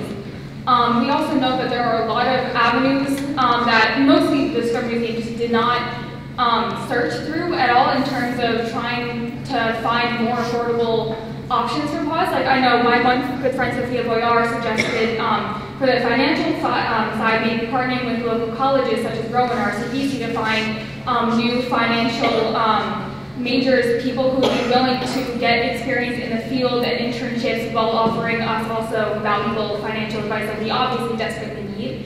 Another thing is just make it more widely known around not just Mount Laurel, but the surrounding areas as well, that we need volunteers.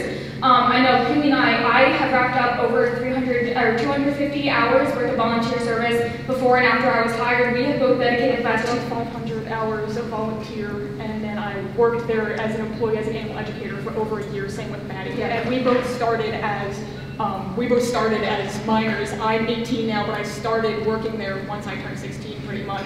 So this place, without this place, we wouldn't have gotten our foothold in this, I guess, industry as easily, because a lot of places only take college students or people who are like already have tons of experience when it's hard to get experience in the first place. So it offers invaluable experience, and we're just basically, we're concerned that this very valuable community gem will just kind of be pushed to the wayside. So we just kind of want confirmation that basically you guys will try to do everything in your power to just search out every viable option, because we know there are good ones. Okay, and I mentioned, you mentioned the financial, so we asked the Discovery Museum for their books. Our township manager is the CFO. We have a CFO employed in the township. We wanted to review their financials to see how we can help, have professionals look at their financials. I mean, we tried everything that we could.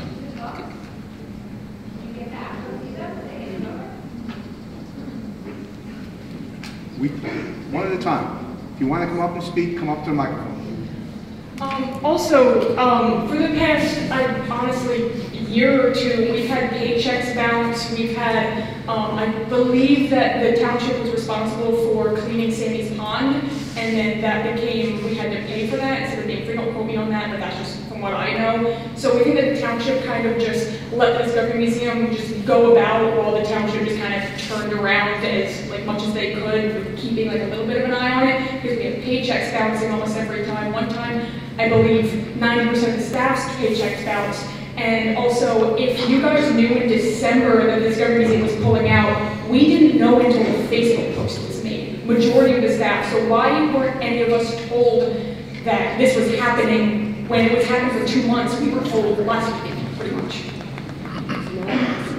And we also, just to be clear, we're not overtly pointing a finger at you. We know the Discovery Museum was largely at fault. It was upsetting. I found out at lunch during school that my basically second home was closing down. I had to go home because I was sobbing. And I know also the Discovery Museum, obviously they're responsible for their financials. I know that wasn't on you guys, but I've also, from what I've heard, I don't know if this is fact or just speculation, but I know that apparently they were having issues with their financials before they took Paws over. And as you guys said previously, it was a tight spot when they did take over, but I'm not sure if due diligence was done before they took control, just to make sure that they would be able to financially manage Paws in a responsible manner. And a lot of the upper staff there too, the management, had no experience with animals. One of them was afraid of almost every single animal I took out. He would jump if I had a tiny baby rat in my hand. And the other one just said they just did not have much experience, and when we would try to voice our opinions, they would think that we were against them. And I know this isn't you guys, but I think there was just a lot of lack of communication. A lot. It was not a happy marriage. No. We were the neglected children.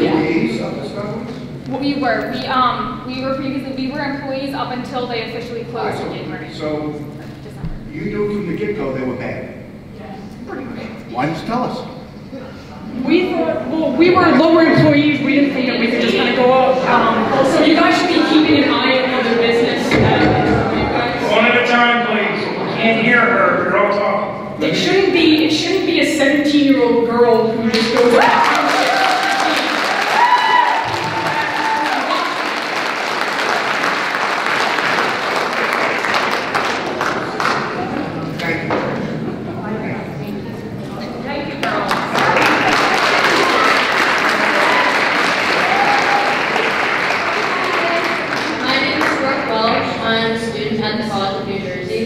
And I worked at Paws Farm last summer and the summer before. I also grew up there as a child. I lived in Rampicus Woods. My mom used to take me there when I was, 4 up until 10 years old. Then I volunteered there through high school, and I worked there the last 2 summers. And honestly, I feel like it has so much potential. It's one of the most inclusive places of Mount Laurel. And I think that, as it was brought up earlier, just talking in terms of the cost of sports, I think that Mount Laurel has become very focused on attracting people based on sports and not much else that is in Mount Laurel. What about people who are physically incapable of playing sports? What about kids who have developmental and intellectual disabilities? That's not very inclusive to them because they can't play. They might not be able to play sports, but if they go to Paws Farm, they're able to kind of just become free and they're able to be themselves around there. And they're also being connected to animals as well. Yeah, that's kind of all I have to say. So, thank you.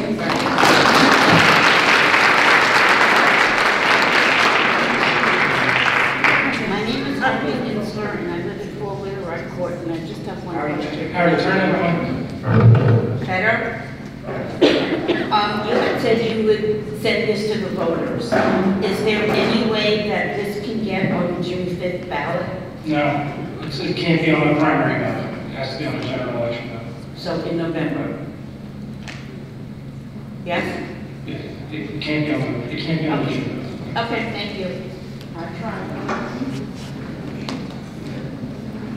Hi again. I was just following up with a couple of questions that I think a couple other people asked, and I know we were kind of cutting short. So my first question, I was wondering, George, if we could actually release the RFP for the animals, or at least the information that was advertised to the facilities that were inquiring about taking the township animals from Paws Farm. Yeah, okay. I'll have a copy of it. Yeah, that would be great. I'm sure other people would probably be interested, just in the information that was advertised in terms of finding them a suitable home. And I think to follow up with someone else's question as well about the Garden State Discovery Museum, again, I do completely understand, more so than even a lot of other people in this room, I very much understand that they were primarily at fault and have put you guys in such a very unfortunate tight corner, and that you're dealing with fallout and they're not the ones sitting up here answering questions, so I do appreciate you guys doing that.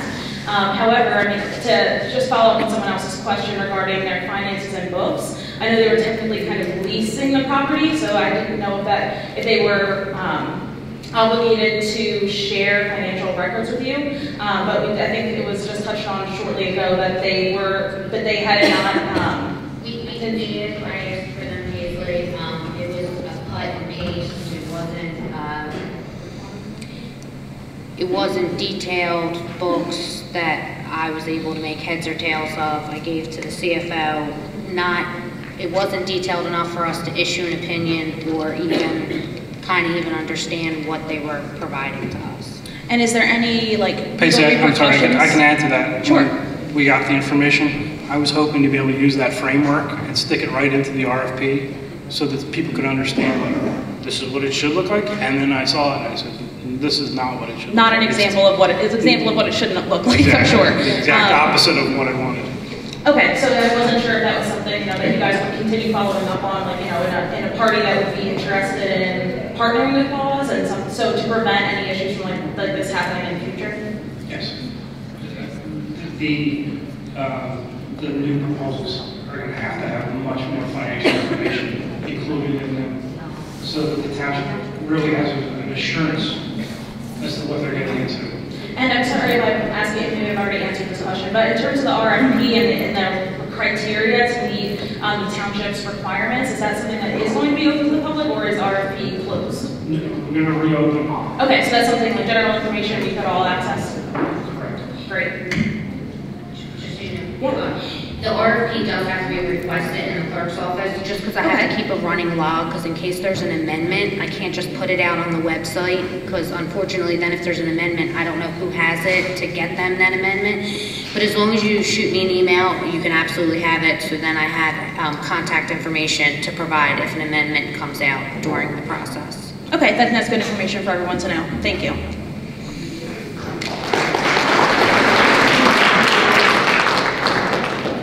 How you doing?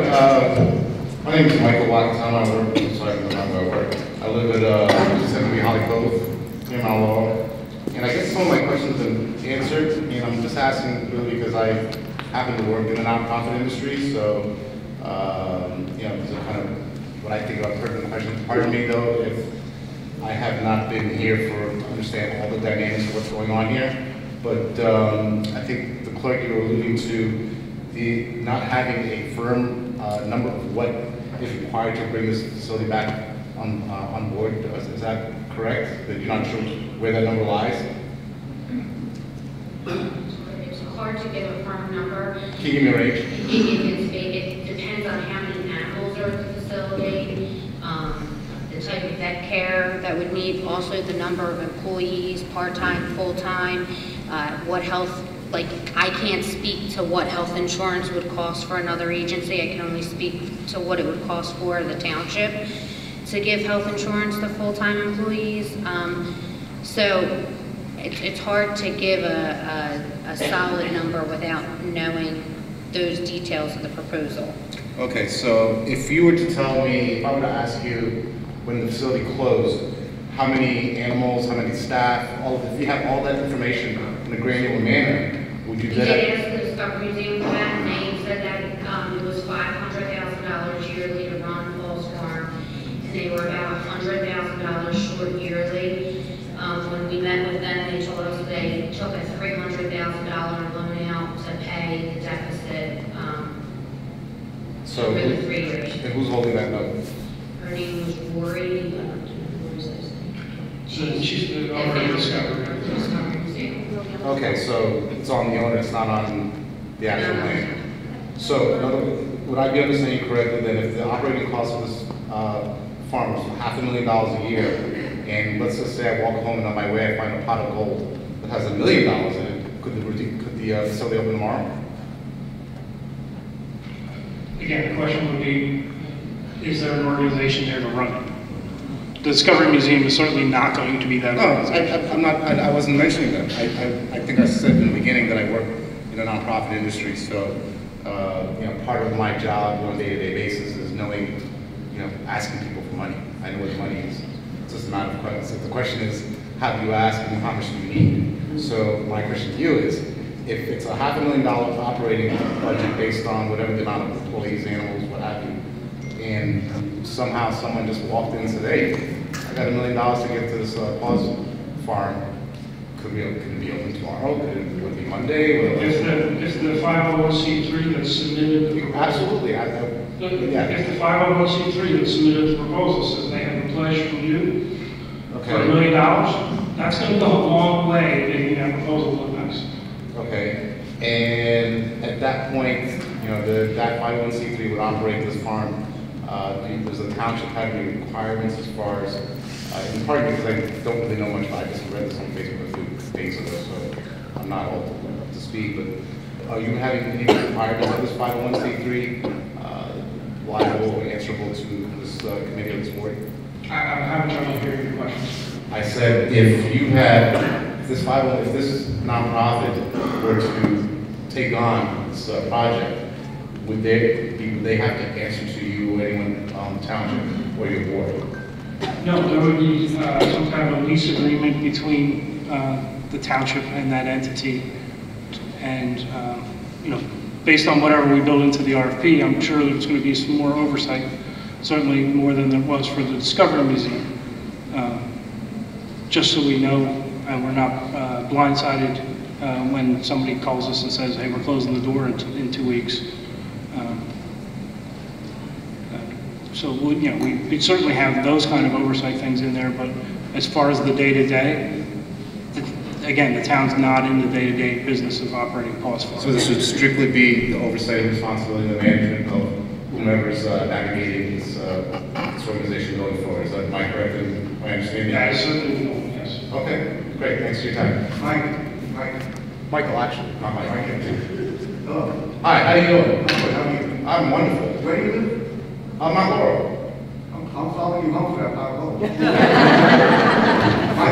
$500 million, right? I beg pardon? $500,000 that was just mentioned by Discovery. Right. Is a guess. I asked for a range, so if you don't know, obviously you don't know the numbers because no one, you said the books were fuzzy or they were cooked. I don't know.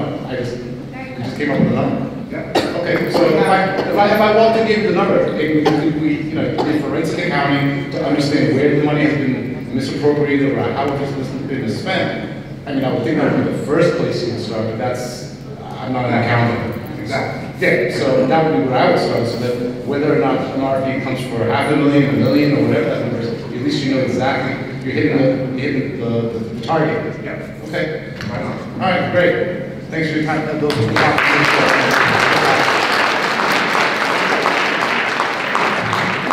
My name is Lacey Carney, and I live in Haddon Heights.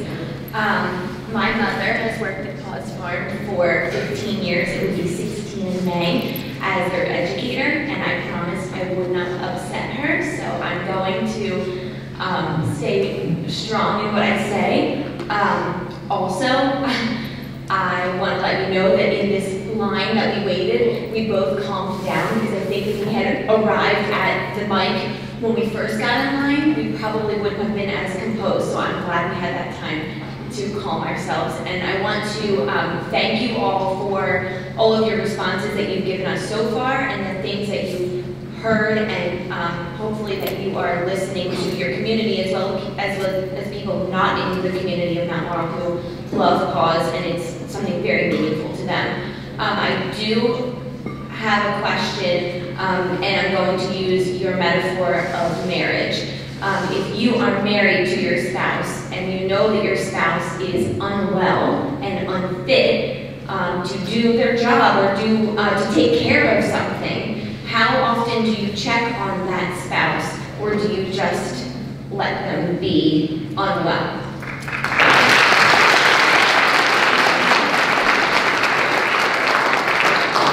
Our spouse asked us for ways to make more money.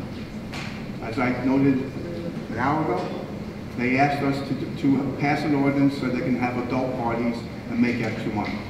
Let me finish. Yes. They had one, and they had it with our police department for their canine, okay? I attended, and Linda did too, less than 100 people. They did not market it correctly. They did not put it out there. We should have had twice as many. And let me tell you, it was beautiful. It worked. Then they asked us for more parking, okay? Gave them over 100 spots, I think, at over $100,000. That to me says, yeah, there's something going on here that's better, that's good. Then it stopped. That was a shock. I'm sorry, I don't want to interrupt. Then it stopped. Then we got the notice. Right after we did the parking lot, we got the notice. Okay. The gentleman that left earlier, he said that the primary concern at the end was the care of the animals. I don't believe that having a beef and beer for adult parties really aligns with the mission statement that Paws was formed with.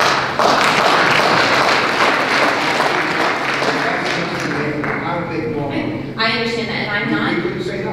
I know, and I'm not blaming. I'm not. Because if you did say no, and it didn't happen, you'd be throwing it back at us right now. I am not putting blame on you at all for the mismanagement from the Discovery Museum. I'm not. What I'm asking is how you were able to, for 3 years, allow this mismanagement to occur without interim check-ins, without looking at the books before they are unable to be retrieved and you can't account for any of their money. Laurel wasn't part of the deal. That's correct. It wasn't part of the deal. Okay. So we learned from that. What are we going to do now? Yeah. It's part of the deal. Okay, so exactly. And so, you know, we've all confirmed that we have the same hope for Paws Farm to open up and be better than ever. So now we can learn from our mistakes.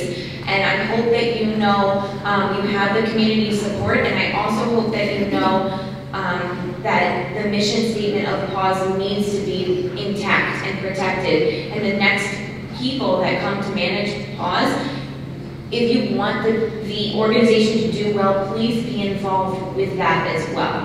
I hate to say this, but the best part of this is we have you now. Okay. Okay? And I like that That's the best part. See something, say something. And I have to tell you, so I know that we have been to numerous events since the Discovery Museum had taken over Paws. I went, you know, tree lighting and the canine, egg hunts, and it's seemingly, I talked to Pat Halvey, she was pleased with the management of it, I know she's intimately familiar. From the outside, it looked good. It did. I specifically, when they took it over, went and spoke to the employees. They were happy. 3 years ago, they were happy, initially. Okay. So, I mean, like I said, to the outside world, it looked good. Okay, well, we've all learned lessons, and I hope that we can move forward, and Paws can be better than ever, and we have all of your support to do so. Thank you.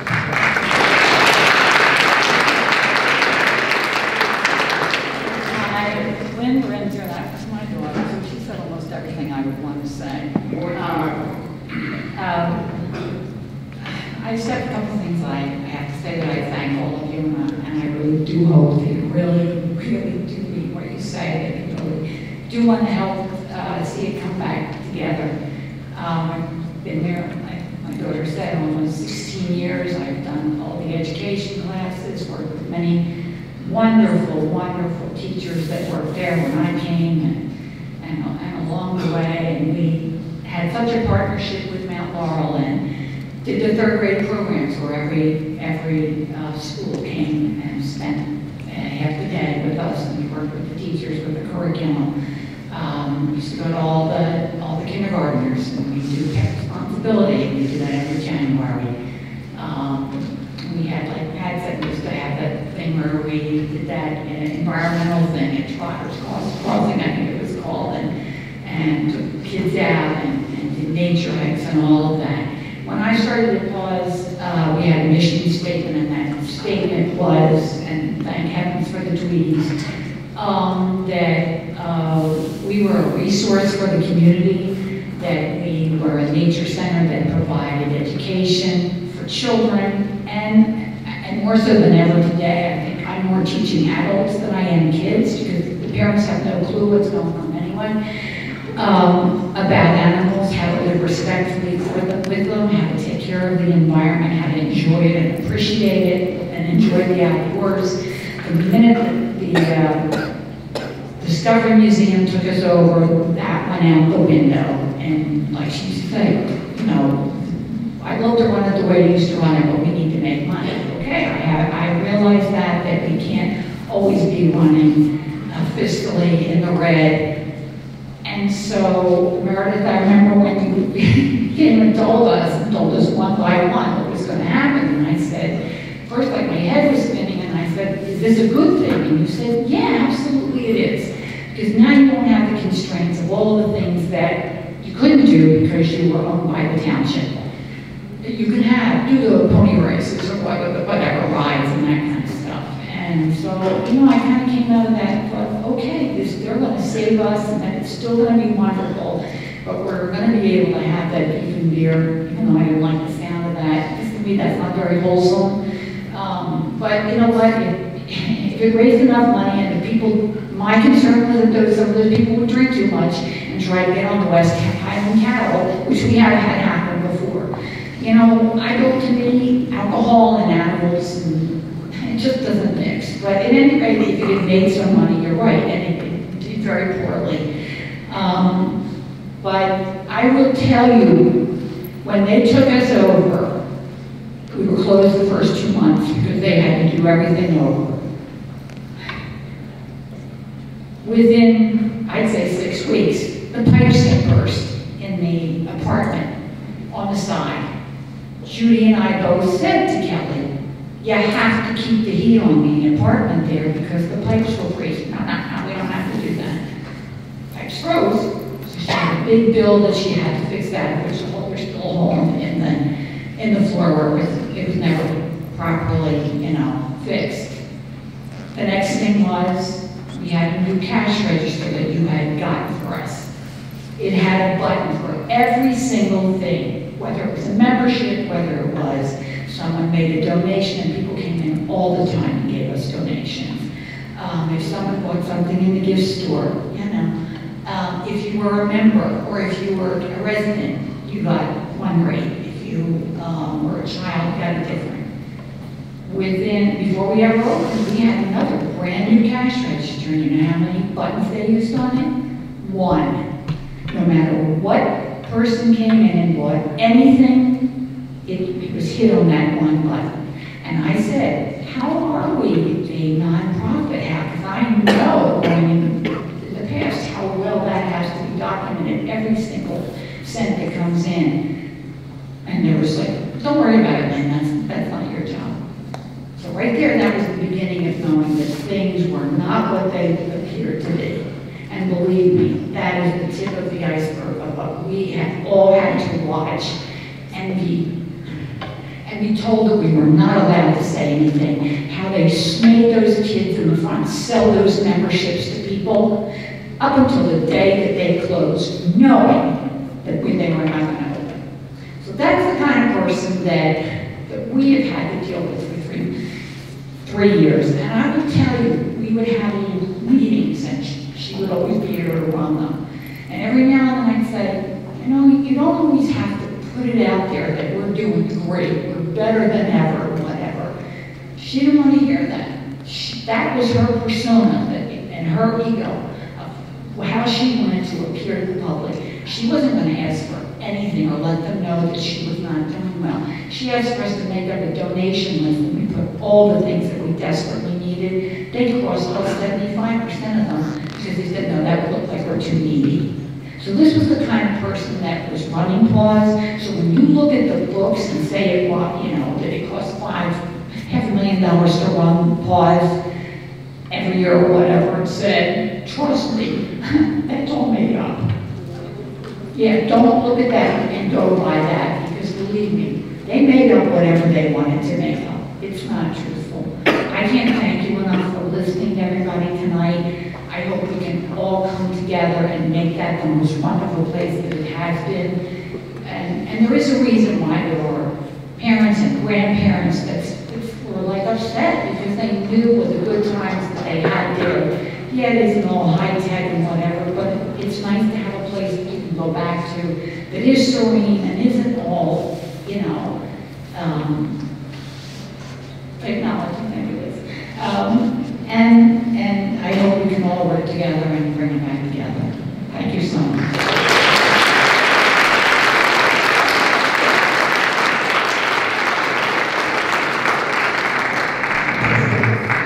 I'm Kim Lisi. I'm from Wilmington, New Jersey. I'm not a resident now of Laurel, but in my early, about 25, I moved here and lived in the Redwood Tree houses. But I'm going back to when I was a teenager, when I was in high school. As a 4-H'er, I helped out at that farm when it was covered with poison ivy. From the barn was covered with poison ivy, and the house was covered with poison ivy. I got poison ivy from head to toe. But you know what? Our 4-H club volunteered there. And it was a community-wide organization that really took care of what to give back to the community, and that's what it was about. Fast forward, I went to college. I got married, had children. I brought my kids back to Paws Farms. Had many education programs with Lynn, my kids. Fast forward again. Now I'm a workable job coach for a local school district. And let me tell you, I deal with special needs kids. And Paws has done so much for them, not only physically getting them in shape, but mentally as well. And that has given them, seeing them open up a child that doesn't speak, that I work with, helping take care of those animals. All of a sudden knowing the animal's name and couldn't wait to get off the bus. I had to hold some of them back, and if you're going to get there, don't worry. And to lose that sight of what Paws was really about, like Lynn said, it's not the technology, it's getting back to her, getting back to knowing what our world started at. And just remember what it's founded on. It's not just about the money, it's about getting kids to know where things came from. I remember I was helping out with the animals, and some of the kids would go, oh, that's a cow, and they look at a goat. They didn't even know it was a goat. They don't even know what comes from a cow anymore. There's no more dairy farms left in Burlington County. None. So if we can't educate these kids now, what is going to happen in the future? What's going to happen? And like I said, I've had, also my son and daughter both have done 4-H projects there. We've helped out at the barn with my daughter, and with my son, we've done Eagle Scout projects there. So don't lose sight of what Paws is about, that's all I'm saying. And I hope you continue and really open up to the proposals. And a quote from the Burlington County Times yesterday, they said, when an opportunity knocks on your door, you should open it, or you should answer it. And it's in the opinion page, a nice article that was written, and I hope Paws stays open, because it has a great gift for the community and the surrounding communities, not just Mount Laurel. Thank you.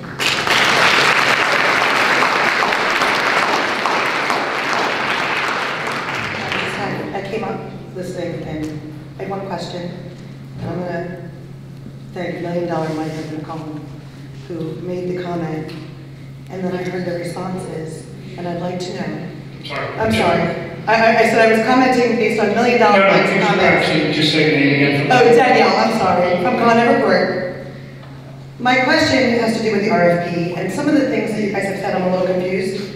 Do you have a number that you are looking for in your RFP? Because when somebody stated that 500,000 wasn't a really great number, so I just want to know, the people that want to submit bids and want to answer your RFP, do you have a number in mind, or are you still looking? And if so, when will you have a number so that they can present you an adequate proposal? So the number is going to depend on the factors that the township manager is talking about. there's no magic number. But starting with that, you know, the RFP should explain what the animal plan will be. So how many animals will there be, what types of animals, you know, what are the animals' needs? And then that includes employees, number of employees. Are they getting full-time, part-time health benefits? I mean, it needs to be like a pro forma. Yeah. So, I guess what I'm trying to say is that I do appreciate your time up here, and I really do hope that you are, you know, what it seems and perception is many people's reality, as you know, right? And I am over here perceiving, my perception is that we're tossing up this $500,000 number when it's convenient. And they ran into deficit, and that's kind of what we seem to be using as a benchmark. And again, if that's all you know, because there was no forensic accounting, that is solely fair for you to throw that out there. But is that somewhere, you know, are you looking for a specific number, I guess is what, yes, there's criteria, I already know, Yeah, you have to, there's no magic number. there is no, and that's what I wanted to answer to, there is no magic number. So you are not entering, so again. But the performer has to make sense. So $1 million Mike can come up with $100,000 in a 501(c), and we're good. No, I can't say that either because... As long as we hit all your benchmarks. Yeah, if you have an animal plan that says it's going to cost $100,000 a year for the animals, and the staff plan that says it's going to cost $100,000 a year for the staff, and then the other, you know, the operating expenses and all that, then you need to show in that scenario a $300,000 number. So I guess who is the person to judge who determines how much per animal? Is that a USDA, ADA? Like how much per animal is needed to operate? No, that's my That's so based on the animals that we had prior to discovery. All right. I guess figure out your RFP. So I'm asking you, do you have a number? No. Okay, and where do you, when you get that RFP, how do you confirm that maybe theirs is adequate or is not? I guess that's my question. Where do you confirm the numbers being significant or being correct? I could say it's $10 an animal, it's $100,000 an animal. How do you provide the supporting documentation? It costs X amount of dollars to support these So as long types as of we or the it's person your who provide, plan. right? As How long as you we feel- provide that to you, Yes, and it's we can your show we can plan. operate within a certain Give us a amount, plan. then that is good. I just want to make sure we're providing it. So if we or anyone here shows that they can support themselves with that number, that it should be very much considered. Okay. I'm not going to go into because that is, you know, I don't have the answer. Again, I just wanted to confirm that when a proposal is submitted with that number that they state they can operate, it will be considered 100% considered, not just discarded. Correct? Okay, that's all I need to clarify. Thank you. I appreciate your time.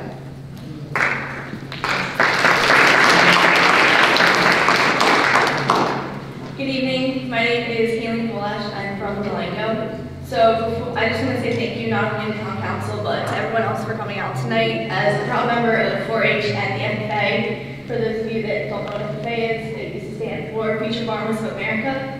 We are based on preserving agriculture and education, and students, and premier leadership, personal growth and stuff. I just want to say thank you for making this a priority and really not only thinking about the future of Paws, but the future of agriculture, because Paws is also agriculture. So thank you.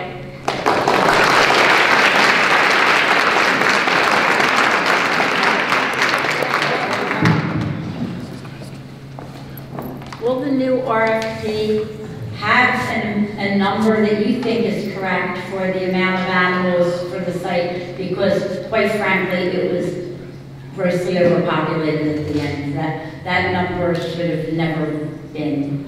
Probably 80 animals is probably the maximum that you would want on that site, and not a large animal. Yeah, we're talking turtles. If you're the person running it, you're going to have to base that number on, well, people working there, volunteers, how many animals. Right. That's got to be part of your proposal and how much money you're going to spend. We can't tell you that. Well, what I'm saying is the proposal that we received did not ask for that information. Certainly the new proposal, if it does, will be included. But I just want to make sure you didn't have a number in your head of animals that you were looking at, because there were way too many animals there, and they weren't cared for properly because there were way too many animals. And I think you'll see it's been made pretty public from various people that have taken those animals that they were not in good health when they left. And that's sad because they were animals that deserve better. And nothing on the township, but obviously Discovery Museum had no idea how to care for it properly, and they overpopulated the location. I think that was part of the problem. So I'm glad there is something in there that we can, come up with a number and the type of animals that we look to put on the property that's good for the community and gives them a nice round education concerning animals, and involve all the organizations that used to be involved, because there are many that all were part of the cause. And if the proposal that I'm part of is accepted, we're going to make them all part again. We've reached out to a lot of them already, and a lot of people have committed to fund the Johnson's proposal, not necessarily to give money to the township, but to give it to the Johnson family as part of that proposal, because they've been in this township. I think Mrs. Johnson, 84 years, Everett his whole life, and the boys their entire life. Everybody knows them, and they know everybody. Thank you.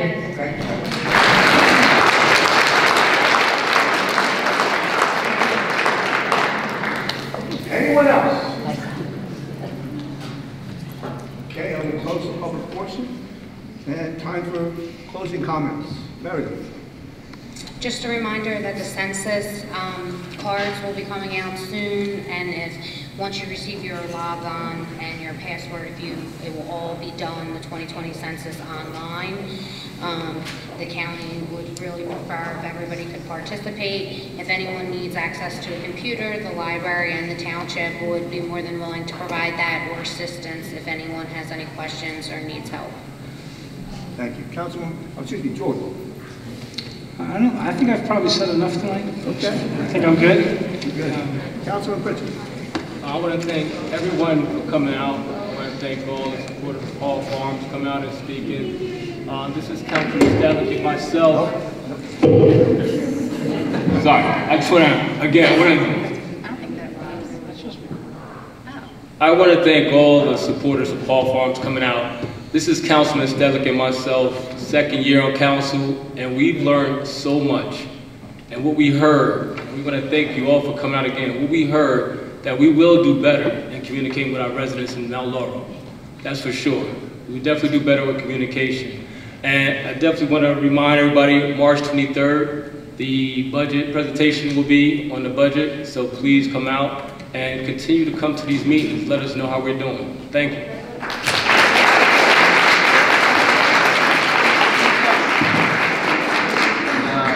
Once again, I just want to thank everybody for attending tonight. I also want to thank Dean and Matthew, my helpers over here. They were fantastic. Everybody that did show up tonight, we take your voice, your concern, your passion, we take that very seriously. The emails, I tried to answer as many as I could. I also gave them my phone number, and I was talking to as many residents as I possibly could as well.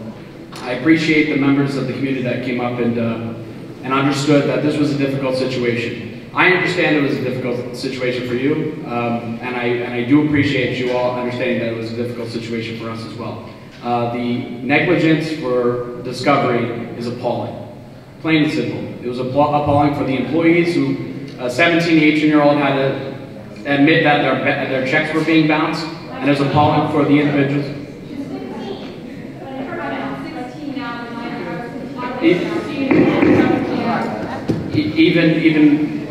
Even more appalling, to be honest with you. So I do appreciate you all coming to this.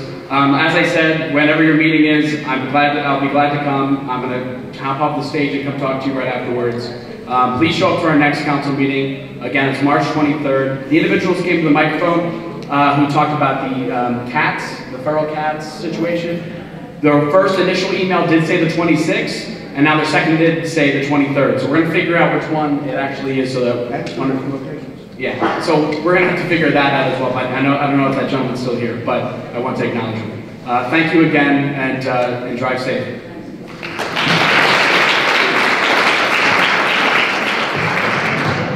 Deputy Mayor Bobo. So I want to particularly recognize the people who worked at Paws Farm and their dedication and their love for the farm and the animals and the property and everything that goes along with it. So it's really not about the farm, it's about the people, right? People are just, that's what made Paws Farm. And so if we can continue, I mean, everybody, you know, we can have property anywhere, put a fence up, you know, and have some animals. It's really the people that made Paws Farm the beloved jewel of our community. So I want to thank them and I appreciate your dedication and hard work and your heartfelt comments. So let's reinvest in the people of Paws Farm, not the property as much as the people of Paws Farm. That didn't come out right. Go ahead, I'm done.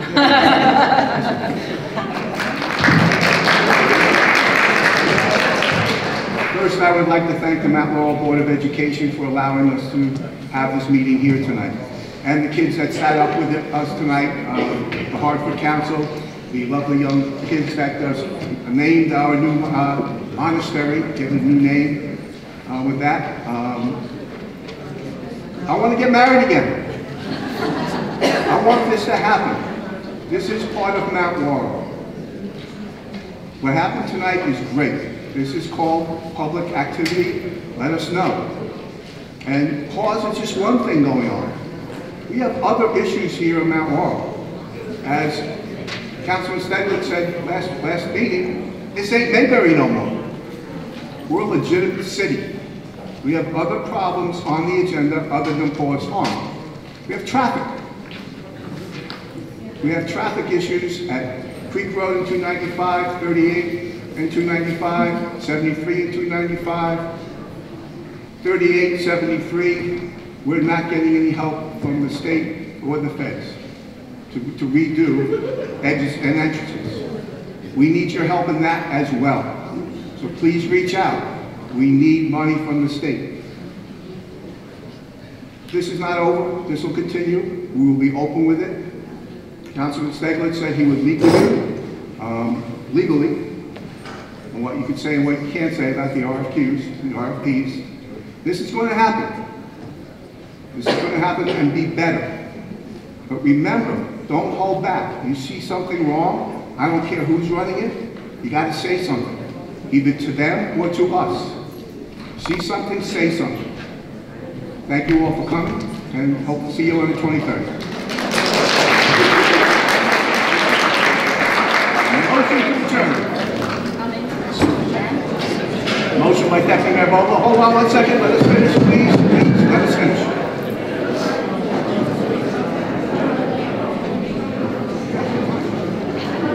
Motion by Deputy Mayor Bobo, second by Councilman Stegler. All in favor? Aye.